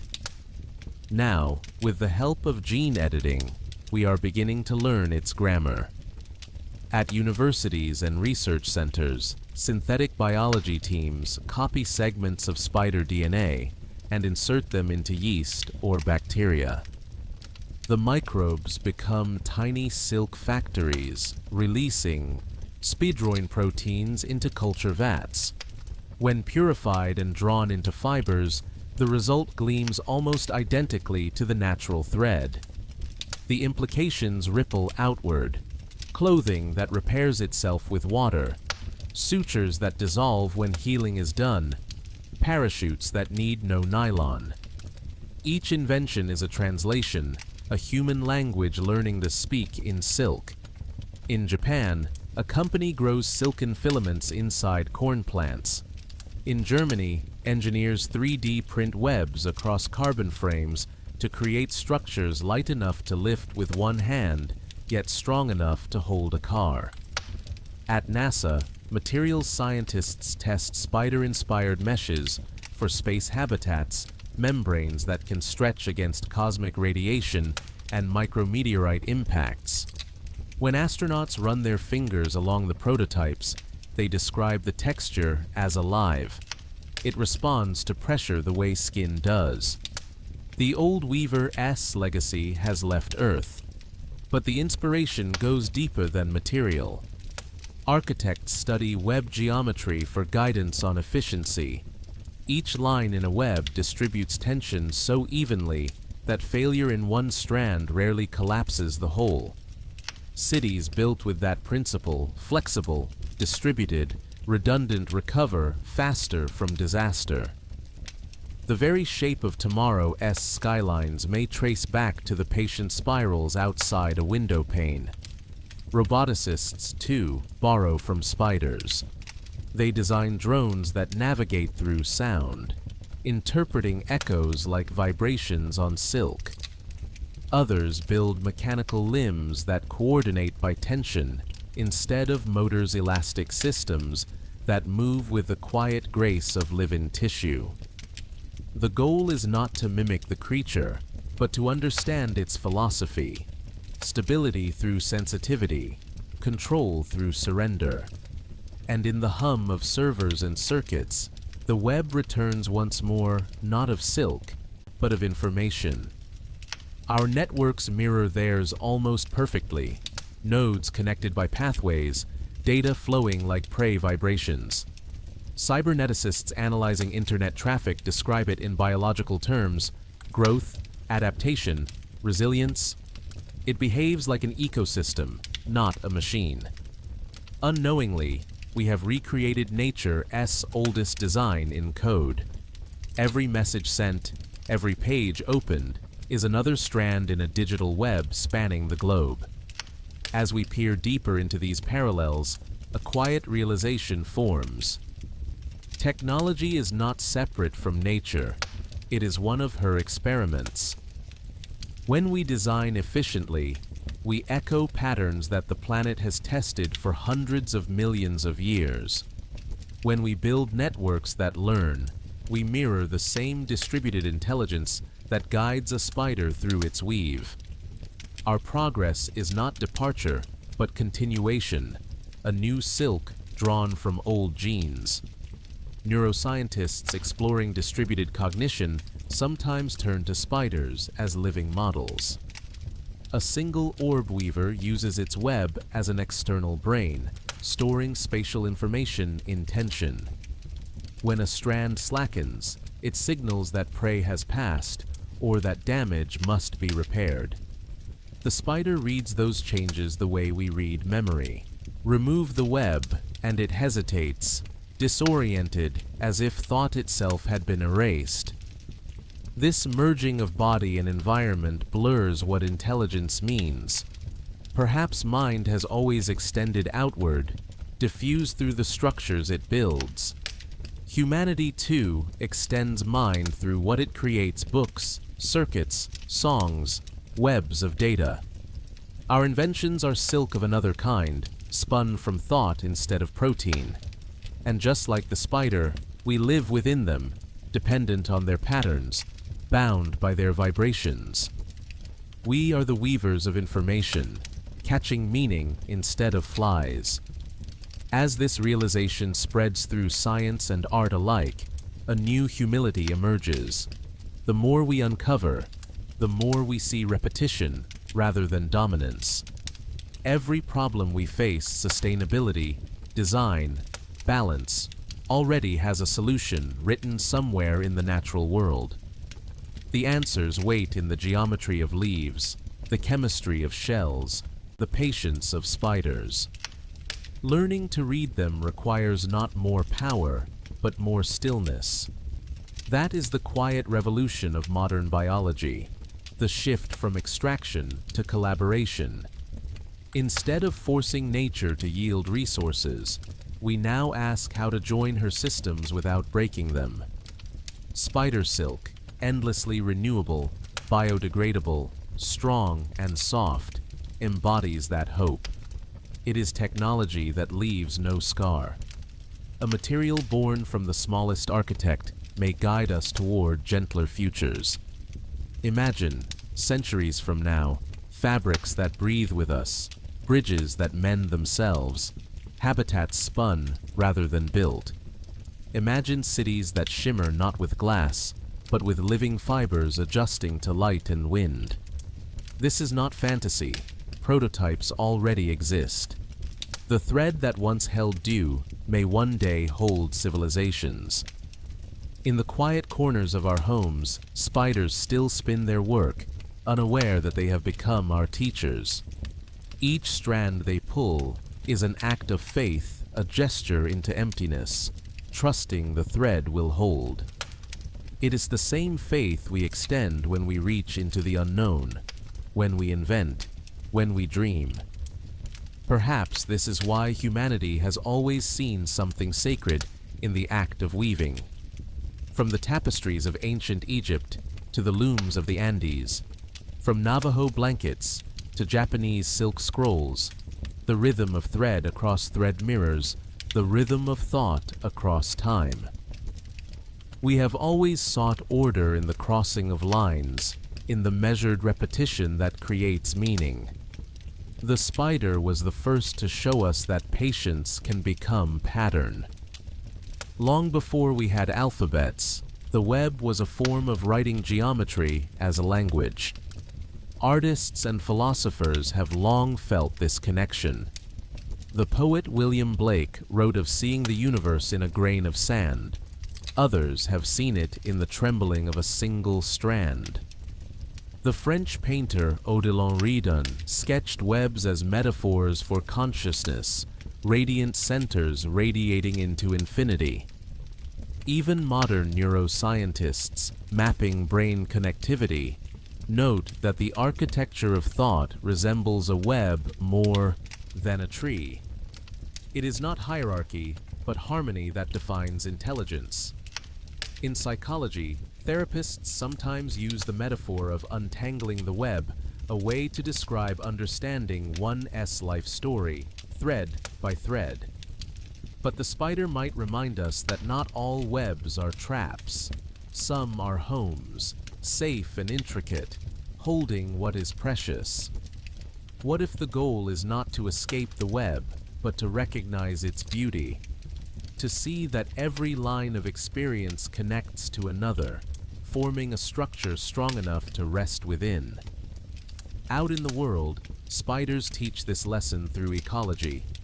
They do not overhunt. They take what the web offers and no more. When the threads grow quiet, they wait, conserving energy until the rhythm returns. It is a perfect model of balanced consumption without greed, existence without excess. Nature, left to itself, knows restraint. It is only we who forget. Environmental scientists now look to spider behavior for guidance in resource management. Models based on their predation cycles show that stability arises when systems are responsive but moderate. Too much growth leads to collapse. Too much caution leads to stagnation. The sweet spot is adaptation, the willingness to rebuild each day, neither clinging to old structures nor chasing endless expansion. In silk, we can read an entire philosophy of sustainability. That word sustainability often feels heavy with duty. But in the spider's world, it is not duty, it is rhythm. There is no guilt in waiting, no pride in action. Only the ongoing conversation between need and opportunity, between stillness and motion. The result is not perfection, but continuity. Every web, no matter how temporary, contributes to something enduring, the survival of the lineage, the memory of form. In recent years, biologists have begun to study collective webs, massive constructions made by tens of thousands of spiders working together. When seen from a distance, they resemble fog suspended in air. The threads layer and merge, creating an ecosystem within an ecosystem. Each individual moves with awareness of the group, adjusting tension, avoiding collisions, contributing to the greater structure. No leader, no plan, just alignment through feedback. The result is a living architecture more complex than any human city. When researchers measure vibration across these cooperative webs, they find something astonishing: a collective pulse. The entire colony breathes as one. If wind disturbs a corner, the wave travels across, dissipating energy in a pattern that maintains stability. It is the physics of harmony chaos converted into order by communication. Some scientists call it distributed consciousness. Others simply call it beauty. There's a humility in realizing that such sophistication arises from creatures with brains no larger than grains of sand. Intelligence, it seems, does not belong to size or species. It belongs to relationship, to the dialogue between individual and environment. The spider is not brilliant in isolation. It is brilliant in context. That too is our challenge. Our genius only flourishes when it aligns with the systems that sustain us. As technology advances, humans edge closer to that same distributed intelligence. Our devices link us across oceans. Our data connects minds separated by continents. We are building a planetary nervous system, a new web shimmering with invisible signals. Yet, as it grows, so does our responsibility. A spider knows that too much tension breaks the thread. We are still learning that lesson. Imagine, for a moment, that the world could hum like a web, each decision vibrating through networks of consequence. What would we change if we could feel those vibrations? If every action trembled back to us with quiet feedback, reminding us that nothing stands alone? In truth, it already does.